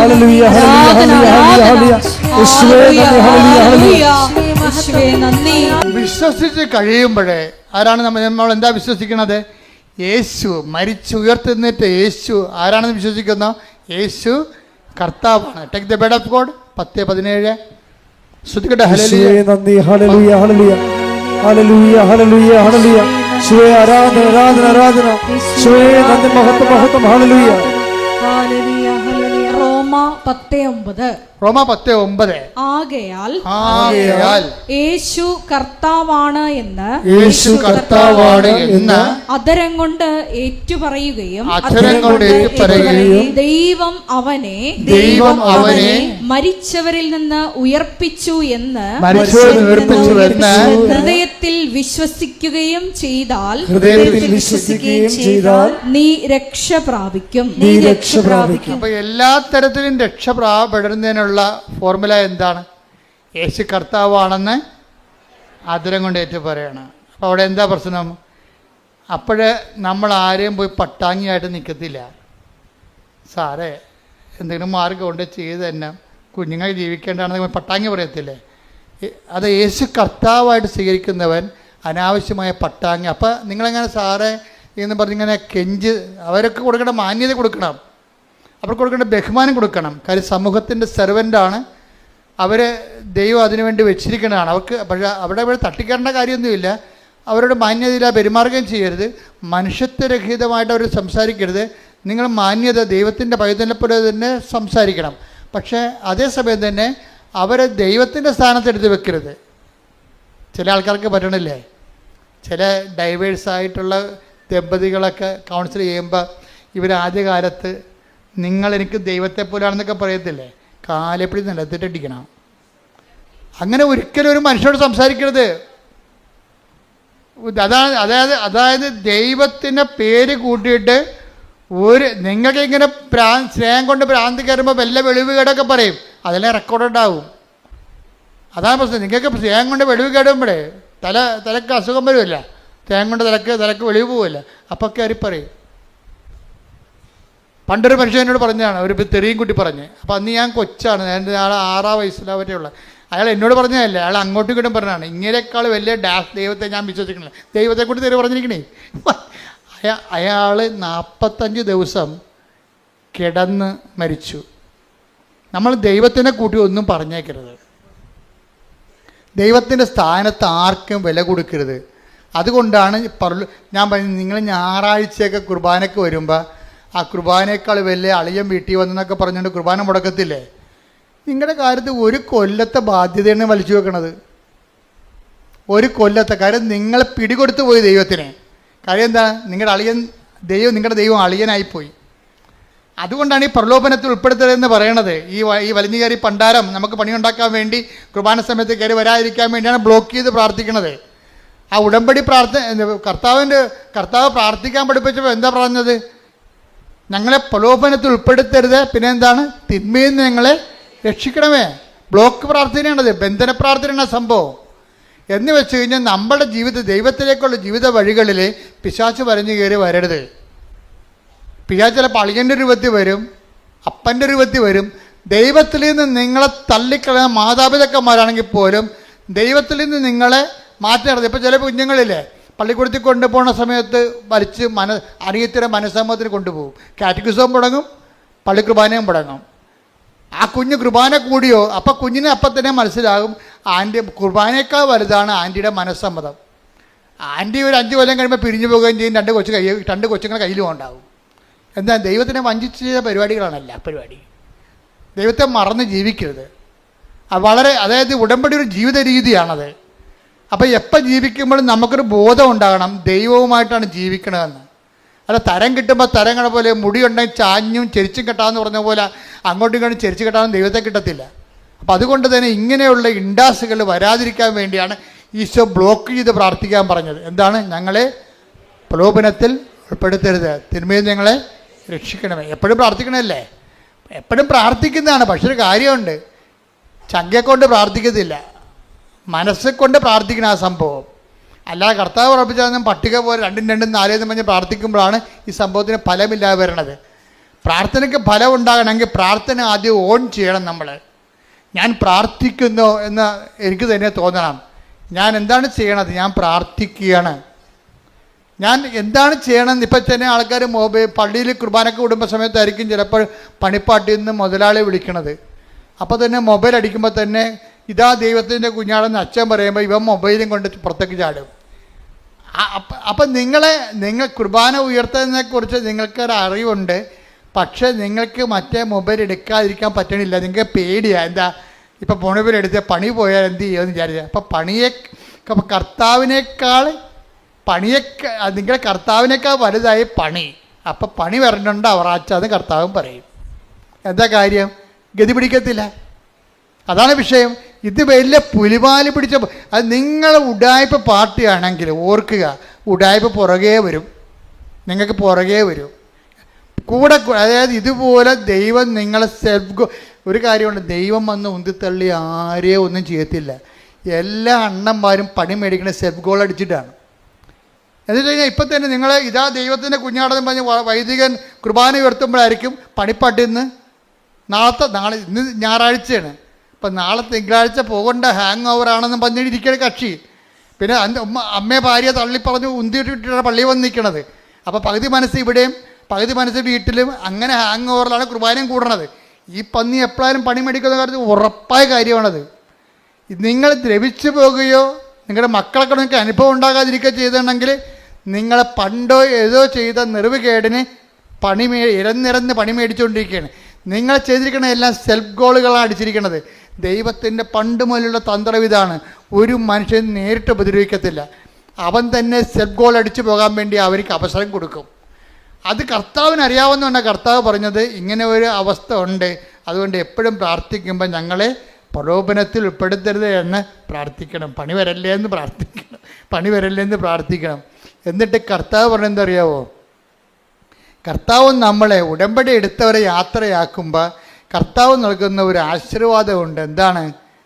ഉടമ്പടി എടുത്ത് ദൈവമായിട്ട് ഉടമ്പടിയിലായിട്ട് നിങ്ങൾ പുറത്തേക്ക് ഇറങ്ങുമ്പോൾ കർത്താവ് നൽകുന്നൊരു ആശീർവാദമുണ്ട്.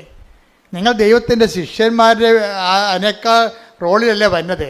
കർത്താവിൻ്റെ തുല്യ പങ്കാളികളായിട്ട് ദൈവം പറഞ്ഞത് അതുപോലെ നിബന്ധന പാലിച്ചോളാമെന്ന് പറഞ്ഞ് വിശുദ്ധിയോടെ ജീവിച്ച് സുവിശേഷത്തിൻ്റെ സാക്ഷിയായി ജീവിക്കാമെന്ന് പറഞ്ഞ് നമ്മൾ കർത്താവിൻ്റെ തിരുസന്നിധിയിൽ നിന്ന് ഒരു ഓത്തെടുത്ത് പുറത്തേക്ക് പോകുകയല്ലേ. അപ്പം അങ്ങനെ ദൈവത്തിന് പോകുമ്പോൾ എന്താ പറയണത്? ശിഷ്യന്മാരെല്ലാം കർത്താവിൻ്റെ അടുത്ത് നിന്ന് പോയപ്പോഴെന്താണ് ഈശോ പറഞ്ഞത്? 10:19 എടുത്ത് ലൂക്കാ ശ്രദ്ധിക്കട്ടെ. ഹല്ലേലൂയ ഹല്ലേലൂയ ഹല്ലേലൂയ ഹല്ലേലൂയ. യേശുവേ നന്ദി. ഹല്ലേലൂയ ഹല്ലേലൂയ. യേശുവേ ആരാധന ആരാധന ആരാധന ആരാധന. യേശുവേ നന്ദി. മഹത്വം മഹത്വം മഹത്വം. ഹല്ലേലൂയ ഹല്ലേലൂയ ഹല്ലേലൂയ. ലൂക്ക 10:19. ഇതാ പാമ്പുകളുടെയും തേളുകളുടെയും ശത്രുവിന്റെ സകല ശക്തികളുടെയും മീതെ ചവിട്ടി നടക്കാൻ നിങ്ങൾക്കു ഞാൻ അധികാരം തന്നിരിക്കുന്നു. അതാണ് ഈ പ്രയോഗം എന്ന് പറയണത്. യേശു കർത്താവാണെന്ന് അത്തരം കൊണ്ട് ഏറ്റു പറഞ്ഞുകൊണ്ട് ദൈവന് മരിച്ചോന്ന് ഉയർപ്പിച്ചോന്നുകൊണ്ട് 10:9 അനുസരിച്ച് കൊണ്ടാണ് നമ്മൾ ഉപ്പ് പ്രയോഗിക്കുന്നത്. ഉപ്പല്ല അവിടെ പ്രശ്നം. ജോജി വൃത്തിയായിട്ട് പറയുന്നുണ്ട്. എന്താ പറഞ്ഞാൽ ഉപ്പല്ല നമ്മൾ രക്ഷപ്പെടുത്തണത്. പിന്നെന്താണ്? അതിൻ്റെ പിന്നിലുള്ള ദൈവത്തിൻ്റെ വാഗ്ദാന പ്രകാരമുള്ള അമ്മയുടെ സാന്നിധ്യമാണെന്ന് കൈയടിക്കട്ടെ.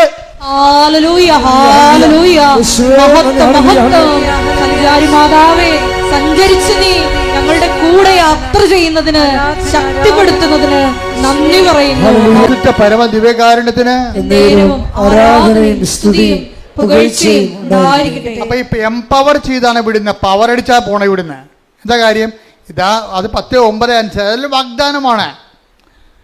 അതിന്റെ വാഗ്ദാനം എന്താണ്? ഇതാ സർപ്പങ്ങളുടെയും പറഞ്ഞേ ലൂക്കാ 10:19 ഇതാ സർപ്പങ്ങളുടെയും തേളുകളുടെയും. ഇപ്പൊ സർപ്പം ഉണ്ടാകും, തേളും ഉണ്ടാവും. എന്ന് പറഞ്ഞു കഴിഞ്ഞാൽ നിങ്ങൾ നോക്കുമ്പോൾ ഇഴജന്തുക്കൾ ഇങ്ങനെ വന്ന് നമ്മുടെ മുമ്പിൽ നിൽക്കണം എന്നല്ല പറഞ്ഞ.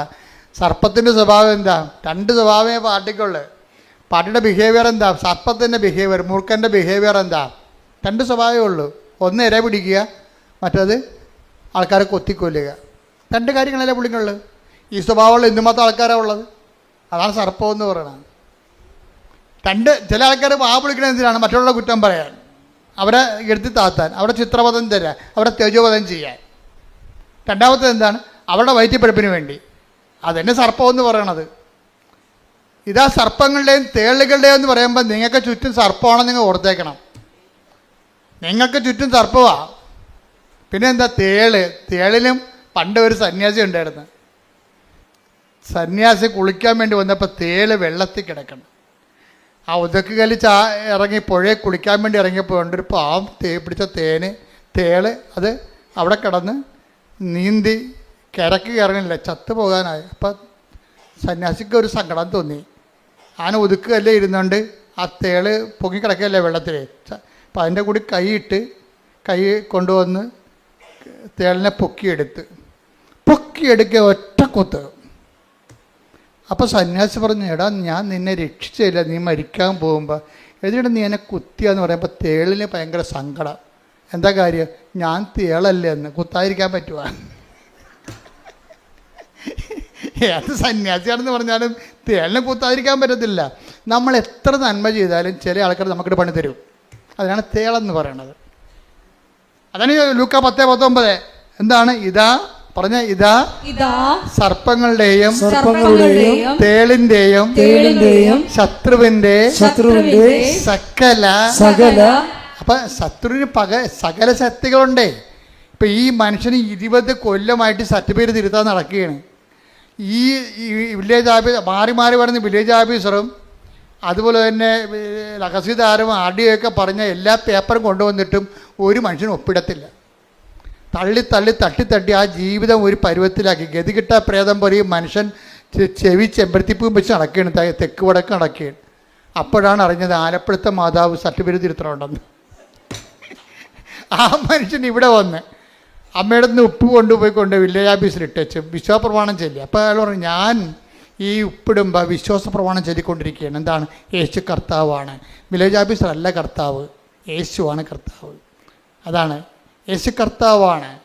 തഹസിൽദാരല്ല കർത്താവ്, ഗവൺമെൻറ് നിയമങ്ങളല്ല കർത്താവ്, യേശുവാണ് കർത്താവ്. അപ്പോൾ യേശു കർത്താവാണെന്ന് പറയുമ്പോൾ നിങ്ങൾ എന്ത് ചെയ്യണം? ഇത്രയും നാൾ നമ്മൾ മനസ്സിലാക്കി വെച്ചിരിക്കുന്ന അധികാരികളെയും കർത്താക്കന്മാരൊക്കെ ആ പീഠത്തിൽ നിന്ന് ഇറക്കി വെക്കണം. നിങ്ങളുടെ പല കാര്യങ്ങളും നടക്കാത്തതിൻ്റെ കാരണം നിങ്ങളെ പല ആൾക്കാരെയും ദൈവത്തിൻ്റെ സ്ഥാനത്തെടുത്ത് വെച്ചിട്ടുണ്ട്. അതാണ് പ്രശ്നം. ബൈബിൾ പറഞ്ഞത് എന്താണ്?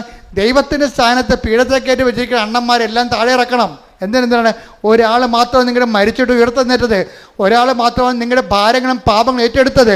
അവരെ പിതാവായ ദൈവം മഹത്വപ്പെടുത്തി ഉയർത്തെന്നിപ്പിച്ചപ്പോഴേ മരണത്തിന് ഞാൻ നാഥനായിരിക്കുന്നവനെ കർത്താവ്, അത് യേശു ക്രിസ്തുവാണ്. കൈയടിക്കട്ടെ.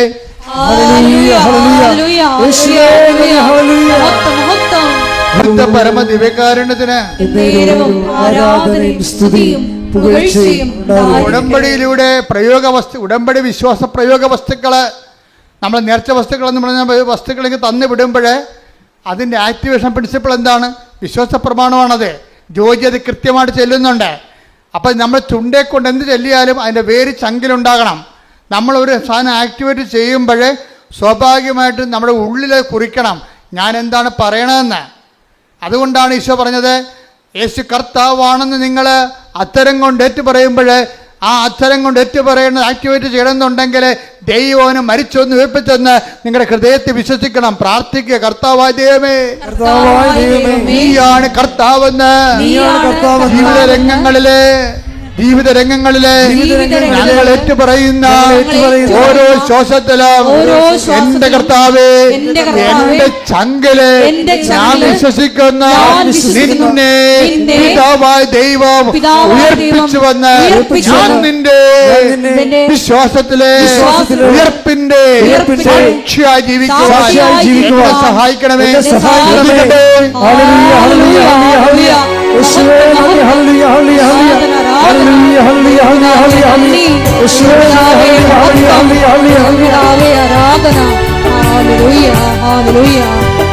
പരിശുദ്ധ പരമ ദിവ്യകാരുണ്യത്തിന്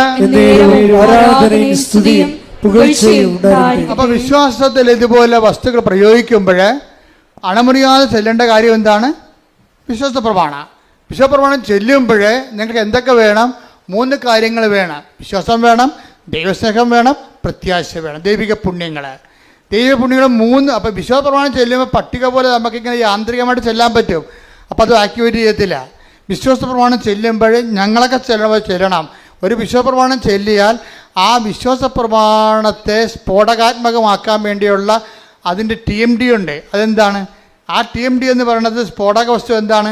വിശ്വാസം, പ്രത്യാശ, സ്നേഹം. അപ്പം ഇത് എന്താ വെച്ചാൽ ഈ TMD എപ്പോഴും റിവൈസ് ചെയ്തിരിക്കണം നമ്മൾ. അതിൻ്റെ കാര്യം ഇപ്പോൾ ദീർഘദൂര മിസൈൽ എന്ന് പറയത്തില്ലേ, 4000 അടിയൊക്കെ പോകണ അല്ലെങ്കിൽ 6000 അടിയൊക്കെ പോകണ അഗ്നിവീറൊക്കെ സംഭവം, അഗ്നിയൊക്കെ ഇല്ലേ. അപ്പോൾ അതിൻ്റെ സംഭവം വെച്ച് കഴിഞ്ഞാൽ അതിൻ്റെ ക്രയോജനിക് ഇന്ധനം ഭയങ്കര സമ്പുഷ്ടമായിരിക്കും. അത് റിഫൈൻ ചെയ്തിരിക്കണമായിരിക്കും. റിഫൈൻ്റെ ഫോർമുല വളരെ ഷാർപ്പായിട്ടുള്ള ഫോർമുല ആയിരിക്കും. ഇതുപോലെ നിങ്ങളുടെ വിശ്വാസം ഷാർപ്പാകുമ്പോൾ, നിങ്ങളുടെ പ്രത്യാശ ഷാർപ്പാകുമ്പോൾ അതിനേക്കാൾ അടിസ്ഥാനപരമായിട്ട് നിങ്ങൾ ഷാർപ്പാക്കേണ്ട ഒരു കാര്യം എന്താണ്? ദൈവസ്നേഹം. ദൈവബൈലെ ശ്രദ്ധിക്കുക. നിങ്ങൾ രോഗികളെ കാണാൻ പോകുന്നു, വീട്ടുകാരോട് നിങ്ങൾ പെരുമാറുന്നു, അഗതികളോട് പെരുമാറുന്നു, നിങ്ങൾ കർത്താവിൻ്റെ തിരുസന്നിധിയിൽ ആചാരാനുഷ്ഠാനങ്ങളുടെ പ്രാർത്ഥനാവിധികളോട് ജീവിക്കുന്നു, സുവിശേഷം നിങ്ങൾ കൈമാറാൻ വേണ്ടി പത്രങ്ങൾ കൊടുക്കുന്നു, പത്രത്തെക്കുറിച്ച് വിശദീകരിച്ച് കൊടുക്കുന്നു. അതെല്ലാം ചെയ്യുമ്പോഴെല്ലാം നിങ്ങളുടെ മനസ്സിൽ അടിസ്ഥാനപരമായ ഓരോ ദിവസവും സ്നേഹത്തിൻ്റെ ലെവല് കൂടി വരണം. അത് നിങ്ങൾ ഇൻട്രോസ്പെക്റ്റ് ചെയ്യണം. ഓരോ കാര്യം ഓരോ ദിവസം ചെല്ലും തോറും ദൈവത്തിൻ്റെ സ്നേഹം എന്നിൽ കൂടുന്നുണ്ടോ? അതാണ് ഇതിൻ്റെ വെല്ലുവിളി എന്ന് പറയുന്നത്. ഉടമ്പടി വ്യക്തി മെനയമനം ചെയ്യണമെന്നുണ്ടെങ്കിൽ ഓരോ ദിവസവും ദൈവസ്നേഹം കൂടിക്കൊണ്ടിരിക്കും. ഇപ്പം ഞാൻ അച്ഛനായിട്ട് 39 കൊല്ലമായില്ലേ, 30 കൊല്ലം അടിക്കടി ദൈവസ്നേഹം കൂടിയിട്ടുണ്ട്. അതുകൊണ്ടല്ലേ അത് നമ്മളിങ്ങനെ പുതിയ കാര്യങ്ങളൊക്കെ അമ്മ പ്രത്യക്ഷപ്പെടുന്നതും അതുപോലെ തന്നെ പുതിയ ഉടമ്പടി തരണതും 10,000 രക്ഷപ്പെടുന്നതും എന്തുകൊണ്ടാണ്? അതിന് നമ്മുടെ കാലത്തിന് ആനുപാതികമായിട്ട് നമ്മൾ ദൈവത്തിൽ വളരണം. അതിന് ഏറ്റവും വലിയ മാർഗം എന്ന് വെച്ചാൽ ദൈവസ്നേഹം കിട്ടുമെന്ന് കണ്ട എൻ്റെ മക്കളെ, ചില വെള്ളമടിക്കാരുണ്ടല്ലോ, മരണ വീട്ടിൽ നിന്ന് മാറത്തില്ല. അന്ന് വരെ ആ വീട്ടുകാരോട് യാതൊരു സ്നേഹമില്ല അവർക്ക്. അപ്പം അവിടെ മരിച്ചു കഴിഞ്ഞാൽ പൊരിഞ്ഞ സ്നേഹമായിരിക്കും. നമ്മൾക്ക് മരിച്ചാനോടുള്ള താല്പര്യം കൊണ്ടാണ്. അങ്ങനെയല്ല, ആ രാവിലെ പോയി നിൽക്കണത് വൈകുന്നേരം വരെ എല്ലാ ശവപ്പെട്ടിക്ക് ഓടുന്ന്, റീത്തിനോടുന്ന്, ഉടുപ്പിനോടുന്ന്, പന്തലിടാൻ കൂടുന്ന്, കസരെടുത്ത് വെക്കുന്നു. ഭയങ്കര പരിപാടിയായിരിക്കും. എല്ലാം കുഴിച്ചിട്ട് കഴിയുമ്പോൾ സന്ധ്യയൊക്കെ സെമിത്തേരിയിൽ ഇവരും ഉണ്ട്. ആ ബന്ധുക്കളെല്ലാം പോയാലും ആ വീട്ടുകാരുടെ കൂടെ ഈ കക്ഷിയും ഉണ്ടാകും. അപ്പോൾ അവർ ഒറ്റ ചോദ്യം ചോദിക്കത്തുള്ളൂ, അപ്പം എങ്ങനെയാണെന്ന് ചോദിക്കും. എന്നുവെച്ചാൽ വാട്ടിസ് എവിടെ നിന്നാണ് മേടിക്കണമെന്നാണ് ചോദിക്കണേ. അതിനകത്ത് അപ്പോൾ ഇത്രയും നേരം ചെയ്ത പണി എന്തിനു വേണ്ടിയാണ്? ഈ അപ്പം എങ്ങനെയാണെന്ന് ചോദിക്കാൻ വേണ്ടിയാണ്. വൈകിട്ട് എന്താ പരിപാടി എന്ന് ചോദിക്കില്ല, അതുപോലെയാണ് പരിപാടി. അപ്പം അതുപോലെ ഈ മദ്യത്തോട് കാണിക്കുന്ന ആക്രാന്തം പോലെ തന്നെ ആയിരിക്കണം. അതിനേക്കാൾ ടോപ്പ് ആക്രാന്തമായിരിക്കണം നിങ്ങൾ എന്ത് ചെയ്താലും ദൈവസ്നേഹത്തിന് കൊടുക്കേണ്ടത്. മനസ്സിലായി? എന്ത് ചെയ്താലും. അപ്പം നിങ്ങൾ ഓർക്കണം, ഇപ്പം ഈ കൊച്ചുകൂട്ടം നേടിപ്പോടുന്നത് നമ്മുടെ ഒരു ക്രൂവാണ്, നമ്മുടെ സഹപ്രവർത്തകരാണ്. ഈ കക്ഷി മരക്കുരിശും പിടിച്ചുകൊണ്ട് 3 ദിവസം നടന്ന് എവിടെ മലയാറ്റൂർ പോയി. അപ്പോൾ മലയാറ്റൂർ പോയിച്ചും ഈ കക്ഷി നല്ല വർഷങ്ങളായിട്ട് പോണതാണ്.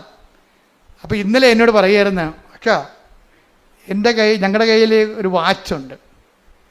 അപ്പം ഞങ്ങൾ ഒരു നടന്നെത്തി വാച്ചിട്ട് നോക്കും എത്ര കിലോമീറ്റർ നടന്നെന്ന് വാച്ച് പറയുമെന്ന്. അതനുസരിച്ച് അത്രയും കലോറികൾ കത്തി മാറും. 2 ലക്ഷം സ്റ്റെപ്പുണ്ട് ഇവിടുന്ന്. അപ്പോൾ ഈ വാച്ചോട്ട് നോക്കിയപ്പോൾ മനസ്സിലായി മലയാറ്റൂർ എത്തിയപ്പോൾ 2 ലക്ഷം സ്റ്റെപ്പ് നടന്നിട്ടുണ്ട്. അപ്പോൾ ഇടയ്ക്കിടയ്ക്ക് വാച്ച് നോക്കിയിട്ട് എത്ര സ്റ്റെപ്പ് നടന്നു എന്ന് നോക്കണ്ടേ. ഇത് തന്നെയാണ് ഉടമ്പടി ജീവിതമെന്ന് പറയണത്. എന്താ കാര്യം? ഓരോരോ കാര്യങ്ങളും ചെയ്തേച്ചും ദൈവസ്നേഹത്തിൽ എന്തുമാത്രം മുന്നോട്ടായെന്ന് നോക്കണം. പിടികിട്ടില്ലേ? ഓരോരോ ഘട്ടങ്ങൾ പിന്നിടുമ്പോഴും ഓരോരോ ഉടമ്പടി എക്സസൈസ് ചെയ്ത് കഴിയുമ്പോഴും ദൈവസ്നേഹത്തിൽ നിങ്ങൾ എന്തുമാത്രം വളർന്നുവെന്ന് നോക്കണം. അങ്ങനെ ദൈവസ്നേഹത്തിൻ്റെ വളർച്ച ഒരു ആക്രാന്തം വെച്ച് കഴിഞ്ഞാൽ ബാക്കി 2 ഓട്ടോമാറ്റിക്കായിട്ട് സെറ്റ് ചെയ്യും. എന്തൊക്കെയാണ്? പ്രത്യാശയും അതുപോലെ തന്നെ വിശ്വാസവും. നിങ്ങൾ വിശ്വാസത്തിന് അമിത പ്രാധാന്യം കൊടുക്കരുത്. മനസ്സിൽ അണ്ടേ കൊണ്ടേ വളവടക്കം വെക്കണവരിരിക്കും. വിശ്വാസത്തിനല്ല പ്രാധാന്യം കൊടുക്കേണ്ടത്. നിങ്ങൾ ദൈവസ്നേഹത്തിന്, കാര്യം സ്നേഹമാണ് എല്ലാത്തിനെയും വലുതെന്ന് ആര് പറഞ്ഞിട്ടുണ്ട്? ഒരു സപ്പോസ് പറഞ്ഞിട്ടുണ്ട് അല്ലേ? സ്നേഹം എല്ലാത്തിനെയും അതിജീവിക്കുമെന്ന് പറയും. ഇപ്പോൾ വിശ്വാസം, പ്രത്യാശ, സ്നേഹം ഇത് ഏറ്റവും വലുത്. Take the word of God 1 Corinthians 13 ശ്രദ്ധിക്കട്ടെ. ഹല്ലേലൂയ. 1 Corinthians 13:13. 1 Corinthians 13 വിശ്വാസം, പ്രത്യാശ, സ്നേഹം ഇവ 3 നിലനിൽക്കുന്നു. ഒന്ന് പറഞ്ഞേ. വിശ്വാസം, പ്രത്യാശ, സ്നേഹം ഇവ 3 നിലനിൽക്കുന്നു. എന്നാൽ സ്നേഹമാണ് സർവോത്കൃഷ്ടം. അപ്പൊ എന്താ പ്രശ്നം വെച്ച് കഴിഞ്ഞാൽ നിങ്ങളെ വിശ്വാസം ഫോക്കസ് ചെയ്യേണ്ട കാര്യമില്ല, പ്രത്യാശയെ ഫോക്കസ് ചെയ്യരുത്, പ്രൈമറി ഫോക്കസ് കൊടുക്കരുത്. നിങ്ങൾ ഓർക്കുക എങ്ങനെ വിശ്വാസം വളർത്താൻ പറ്റുമോ, എങ്ങനെ പ്രത്യാശ ഉണ്ടാക്കാൻ പറ്റുമോ, അങ്ങനെ ചിന്തിക്കണ്ട. നിങ്ങൾ ചെയ്യേണ്ടത് എന്താണ്? സ്നേഹത്തെ അഡ്രസ്സ് ചെയ്യണം. അതിനാവശ്യത്തിന് ഏറെ പ്രോഗ്രാം ഉടമ്പടിയിലുണ്ട്. നിങ്ങൾ ചെയ്യുന്ന എല്ലാ കാര്യവും ദൈവസ്നേഹത്തിൻ്റെ ആ ഓരോ സ്റ്റെപ്പ് കൂടുന്നുണ്ടോ നോക്കിയാൽ മതി. എല്ലാ കാര്യവും ചെയ്യേണ്ടത് എന്താണ്? ദൈവസ്നേഹത്തോടെയാണ് ചെയ്യേണ്ടത്. അതൊക്കെ പ്രാർത്ഥിക്കുമ്പോൾ ചെയ്യേണ്ടത് എന്താണ്? IELTS പാസ്സാകണേ, വസ്തുവിക്കാൻ പറ്റണേ, മകളെ കെട്ടിക്കണമെന്ന് പറഞ്ഞുകൊണ്ട് ആക്രാന്തം കാണിക്കരുത്. ദൈവസ്നേഹം കൂടണമെന്നാണ് പറയേണ്ടത്. പകരം വേണ്ടത് എന്താണ്? ദൈവസ്നേഹം. ഒന്ന് പറഞ്ഞേ. കർത്താവേ, എന്റെ നിയോഗങ്ങളില് ഞാൻ എഴുതിയിട്ടിരിക്കുന്ന കാര്യങ്ങളില്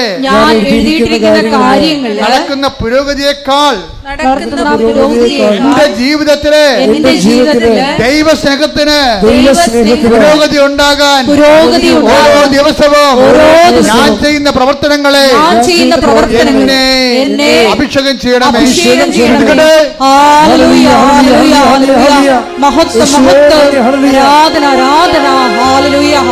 ദൈവസ്നേഹം എന്ന് പറഞ്ഞാൽ എന്താ കാര്യം അറിയാമോ? ഒരു ഉദാഹരണം ഞാൻ പറയാം. ഈ ജോജി ഉണ്ടല്ലോ, ഈ ജോജി ഒരു ദിവസം ചേർത്തല ബസ് സ്റ്റാൻഡ്, ഇവിടുന്ന് ഉടമ്പടി പുതുക്കി ചേർത്തല ബസ് സ്റ്റാൻഡിൽ ചെന്നപ്പോഴേ അവിടെ ഒരു കൃപാസനം പത്രം അവിടെ ഒരു റെയിൽവേ സ്റ്റേഷനിൽ ബെഞ്ചിലിരിക്കണം. അപ്പോൾ ഉടനെ ജോജിയുടെ തൊണ്ടയിടറി എൻ്റെ അമ്മേ എന്ന് വിളിച്ചു. എന്താ കാര്യം?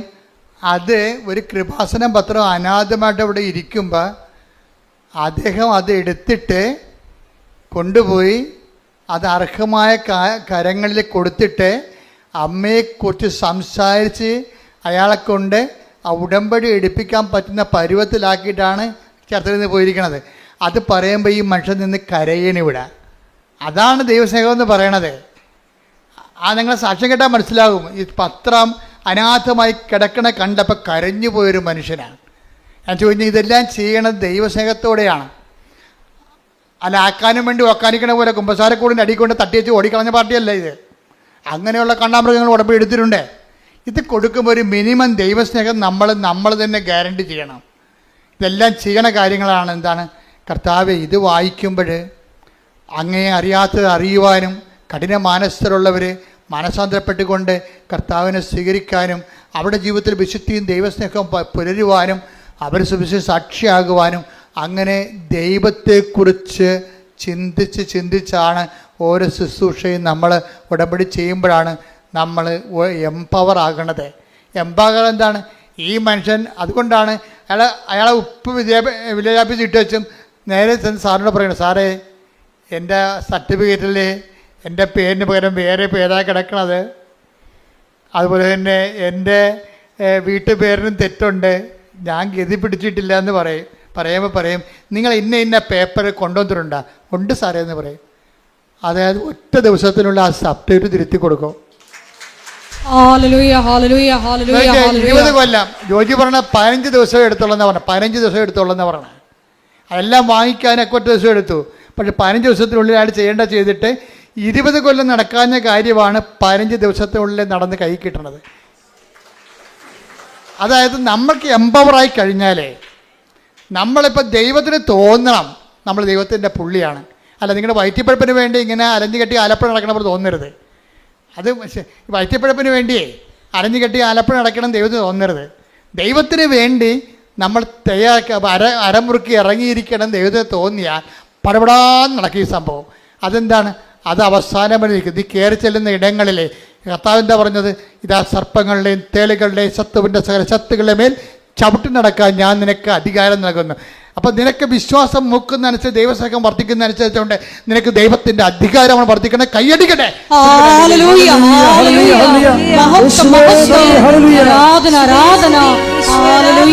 എൻ്റെ വിഷയം എന്ന് പറയുന്നത് ഒരു കാര്യമല്ലേ.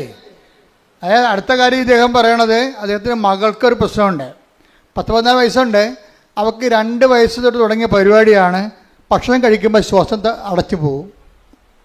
ഭക്ഷണം കഴിക്കുമ്പോൾ ശ്വാസം അടക്കും. പിന്നെ തൊണ്ട കുരുങ്ങി ഛർദ്ദിക്കും. അപ്പോൾ വേണമെങ്കിൽ ആ ഭക്ഷണം കഴിച്ചുകൊണ്ടിരിക്കുന്ന സ്ഥലത്ത് തന്നെ പാത്രത്തിൽ തന്നെ ഛർദ്ദിച്ചിടും. ഇതിങ്ങനെ വർഷങ്ങളായിട്ട് തുടങ്ങിയതാണ്.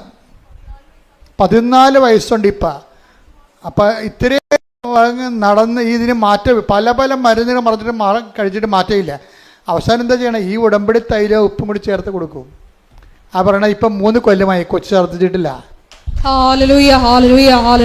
ഇവിടെയൊക്കെ നിങ്ങളെ കൈയടിക്കാൻ വേണ്ടി പറഞ്ഞതല്ല. നിങ്ങൾ ഓർക്കണത് ഇത് കൈയടിക്കുമ്പോൾ നിങ്ങൾ ഉദ്ദേശിക്കണത് ഉപ്പിൻ്റെ എത്തുന്ന സംഭവമുണ്ട് ഉടമ്പടി തൈലത്തിന്. അതിനകത്തുള്ള സംഭവം പുറത്തു വന്നെങ്കിൽ എന്ത് ചെയ്യണമെന്നറിയാമോ? അധികാരം, ഈ വ്യക്തിക്ക് അധികാരം ഉണ്ടാകണം. അതാണ് വിഷയം. എന്താണ്?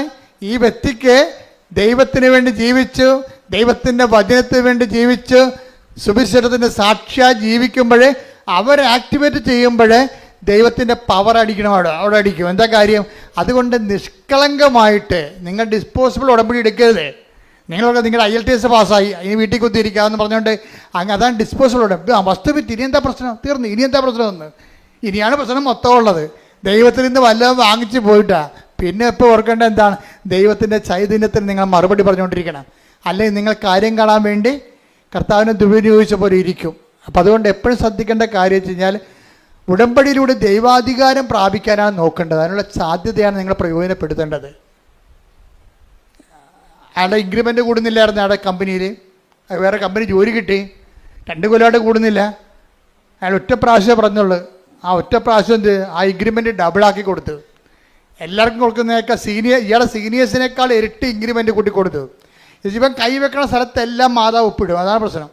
ഇവൻ നിങ്ങളൊരിക്കൽ സത്യമാണെന്ന് ദൈവത്തിന് തോന്നിയാൽ നിങ്ങൾ കൈവെക്കണ എല്ലാം അവൻ ചെയ്ത എല്ലാം ശുഭമാക്കുകയും ചെയ്തു. Take the word of God. ശ്രുതിക്കട്ടെ ശ്രുതിക്കട്ടെ. ഹല്ലേലൂയ ഹല്ലേലൂയ ഹല്ലേലൂയ. യേശുവേ നന്ദി. ഹല്ലേലൂയ ഹല്ലേലൂയ ഹല്ലേലൂയ ഹല്ലേലൂയ ഹല്ലേലൂയ.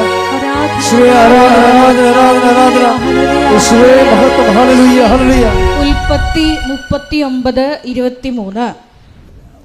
ജോസഫിനെ ഭരമേൽപ്പിച്ച ഒരു കാര്യത്തിലും കാരാഗൃഹ സൂക്ഷിപ്പുകാരൻ ഇടപെട്ടില്ല. കാരണം കർത്താവ് അവൻ്റെ കൂടെ ഉണ്ടായിരുന്നു. അവൻ ചെയ്തതൊക്കെ കർത്താവ് ശുഭമാക്കുകയും ചെയ്തു. ഇതാ സംഭവം. ഇത് പ്രൊക്ലമേഷനിലുള്ള, ഇത് പ്രോമിസിലുള്ളതാ. ദൈവമായിട്ട് നിന്ന് ജീവിച്ച് ദൈവത്തിനെങ്ങാനും കണ്ണി പിടിച്ചു പോയാൽ പിന്നെ തിരിഞ്ഞു നോക്കേണ്ടി വരത്തില്ല. പിന്നെ എന്താ നിലപാടെന്താ? അവൻ എന്താ ജോസഫിനെ കുറിച്ച് എന്താ എഴുതിയിരിക്കണം നോക്കിയേ. ഉൽപ്പത്തി 39:23 വായിച്ചേ ഒന്നുകൂടി.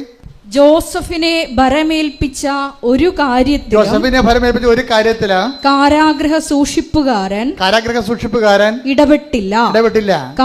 കാരണം എന്താ? കർത്താവ് അവന്റെ കൂടെ ഉണ്ടായിരുന്നു. അവൻ ചെയ്തതൊക്കെയും കർത്താവ് ശുഭമാക്കുകയും ചെയ്തു. ഹല്ലേലൂയ ഹല്ലേലൂയ ഹല്ലേലൂയ ഹല്ലേലൂയ. ആരാധന. ഹല്ലേലൂയ ഹല്ലേലൂയ. ഉടമ്പടി എടുത്ത് ഞങ്ങളോട് കൂടെ സഞ്ചരിച്ച് എല്ലാം ശുഭമാക്കുന്ന ദൈവമാതാവിന്റെ സാന്നിധ്യത്തിന് നന്ദി പറയുന്നു. ഹല്ലേലൂയ. എല്ലാവരും എഴുന്നേക്കട്ടെ. നമ്മൾ ആദ്യം പാടിയ പാട്ടില്ല, അത് നമുക്കൊരു പാടാം. പാടിക്കൊണ്ട് രോഗസൗഖ്യ പ്രാർത്ഥനയ്ക്ക് പ്രവേശിക്കാം. അച്ഛൻ വന്ന് കയറിയപ്പോൾ പാടിയ പാട്ടില്ലേ? ഹല്ലേലൂയ ഹല്ലേലൂയ ഹല്ലേലൂയ ഹല്ലേലൂയ ഹല്ലേലൂയ ഹല്ലേലൂയ. യേശുവേ ആരാധന ആരാധന ഹല്ലേലൂയ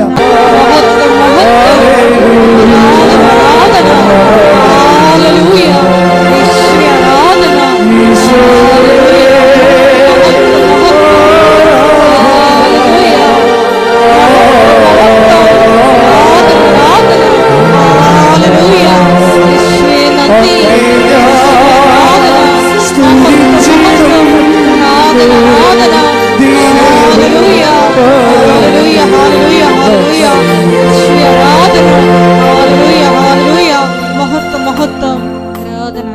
പരിശുദ്ധ പരമദിവ്യകാരുണ്യത്തിന് എന്നേരവും ആരാധനയും സ്തുതിയും പുകഴ്ചയും ഉണ്ടായിരിക്കട്ടെ. എൻ്റെ പ്രിയപ്പെട്ടവരെ, രോഗസൗഖ്യ പ്രാർത്ഥനയിലേക്ക് നമ്മൾ പ്രവേശിക്കുകയാണ്. അച്ഛൻ വിവിധമായ രോഗങ്ങളെ ശാസിച്ച് കർത്താവിൻ്റെ നാമത്തിൽ ഉച്ചാരണം ചെയ്യുന്ന പ്രാർത്ഥന ചെല്ലുമ്പോൾ നിങ്ങൾ സ്തുതിച്ചുകൊണ്ടിരുന്നാൽ മതി. ഇവിടെ പ്രാർത്ഥിക്കുന്നവരിൽ ഓൺലൈനിൽ പ്രാർത്ഥിക്കുന്നവരൊക്കെ ഇപ്പോഴും പരിശുദ്ധ അമ്മയുടെ മാധ്യസ്ഥത്തിലെ കൃപാസനത്താറ് ജീവനോടെ പ്രത്യക്ഷപ്പെട്ട പരിശുദ്ധയുടെ മാധ്യസ്ഥത്തിലെ ഈശോയുടെ നാമത്തിലെ ദൈവിക ശാസന പ്രാർത്ഥനയുടെ സമയമാണ്. സ്തുതിക്കട്ടെ. ഹല്ലേലൂയ ഹല്ലേലൂയ ഹല്ലേലൂയ ഹല്ലേലൂയ ഹല്ലേലൂയ ഹല്ലേലൂയ. കർത്താവിന്റെ ഉന്നതമായ നാമത്തിന് സ്തോത്രം ചെയ്യുന്നു. കർത്താവിന്റെ വിശുദ്ധ പൗരോഹിത്യത്തെ മഹത്വപ്പെടുത്തണമേ. കർത്താവിന്റെ സഭയിലുള്ള സാന്നിധ്യം പ്രകടമാക്കണമേ. കർത്താവിന്റെ വിശുദ്ധ പൗരോഹിത്യത്തെ മഹത്വപ്പെടുത്തണമേ. കർത്താവിന്റെ സഭയിലുള്ള സാന്നിധ്യം പ്രകടമാക്കണമേ. 39 വർഷം അർപ്പിച്ച കുർബാനയുടെ യോഗ്യതയായി കൃപാസനത്താറെ ജീവനോടെ പ്രത്യക്ഷപ്പെട്ട പരിശുദ്ധ അമ്മയുടെ മാധ്യസ്ഥതയിലെ കർത്താവിൻ്റെ അവകാശവും ഓഹരിയുമാകുന്ന തിരുസഭയിലെ ഇവിടെ കൂടിയിരിക്കുന്ന എല്ലാ മക്കളുടെ മേലും ഓൺലൈനിൽ പ്രാർത്ഥിക്കുന്നവരുടെ മേലും കർത്താവിൻ്റെ തിരുമുറുപാടുന്ന വലതുകരം അടിപ്പഴ പോലെ വൈദാഘാതം പോലെ ദൈവികമായ ശക്തി നിങ്ങളിൽ നിറഞ്ഞു നിൽക്കട്ടെ എന്ന് പ്രാർത്ഥിക്കുന്നു. മാർഗരോഗങ്ങള്, തീരാവ്യാധികള്, ജീവദുരിതങ്ങള് യേശുവിൻ്റെ നാമത്തിൽ, മാർഗരോഗങ്ങള്, തീരാവ്യാധികള്, ജീവദുരിതങ്ങള് യേശുവിൻ്റെ നാമത്തിൽ മാറിപ്പോകട്ടെ എന്ന് പ്രാർത്ഥിക്കുന്നു. സന്ധിബന്ധങ്ങളില്, മാംസപെസ്സുകളില്, രക്തഞരമ്പുകളില്, ശരീരകോശങ്ങളില് കർത്താവിന്റെ രക്തം പടരട്ടെ എന്ന് പ്രാർത്ഥിക്കുന്നു. സന്ധിബന്ധങ്ങളില്, മാംസപെസ്സുകളില്, രക്തഞരമ്പുകളില് കർത്താവിന്റെ രക്തം പടരട്ടെ എന്ന് പ്രാർത്ഥിക്കുന്ന ശിശുരോഗങ്ങള്, ക്യാൻസർ രോഗങ്ങള്, പിച്ചുല രോഗങ്ങള്, കരൾ രോഗങ്ങള്, കിഡ്നി രോഗങ്ങള്, ഉദരരോഗങ്ങള്, ഗർഭാശയ രോഗങ്ങള്, അമാശയ രോഗങ്ങള്, തലച്ചോറ് രോഗങ്ങള്, ശ്വാസകോശ രോഗങ്ങള്, വലിവ് രോഗങ്ങള് യേശുവിന്റെ ഉന്നതമായ നാമത്തില്, ശിശുപീഡകള്, പീഡരോഗങ്ങള് യേശുവിന്റെ ഉന്നതമായ നാമത്തില്, സഭയുടെ പ്രാർത്ഥനയുടെ ശക്തിയാൽ യേശുവിന്റെ ഉന്നതമായ നാമത്തില്, മാറിയ രോഗങ്ങള്, പ്രശ്ന ക്യാൻസറുകള്, ഉദരരോഗങ്ങള് യേശുവിന്റെ നാമത്തില്, അർശസ് രോഗങ്ങള് യേശുവിന്റെ നാമത്തില്, അർശസ് രോഗങ്ങള് യേശുവിന്റെ നാമത്തിൽ മാറിപ്പോകട്ടെ.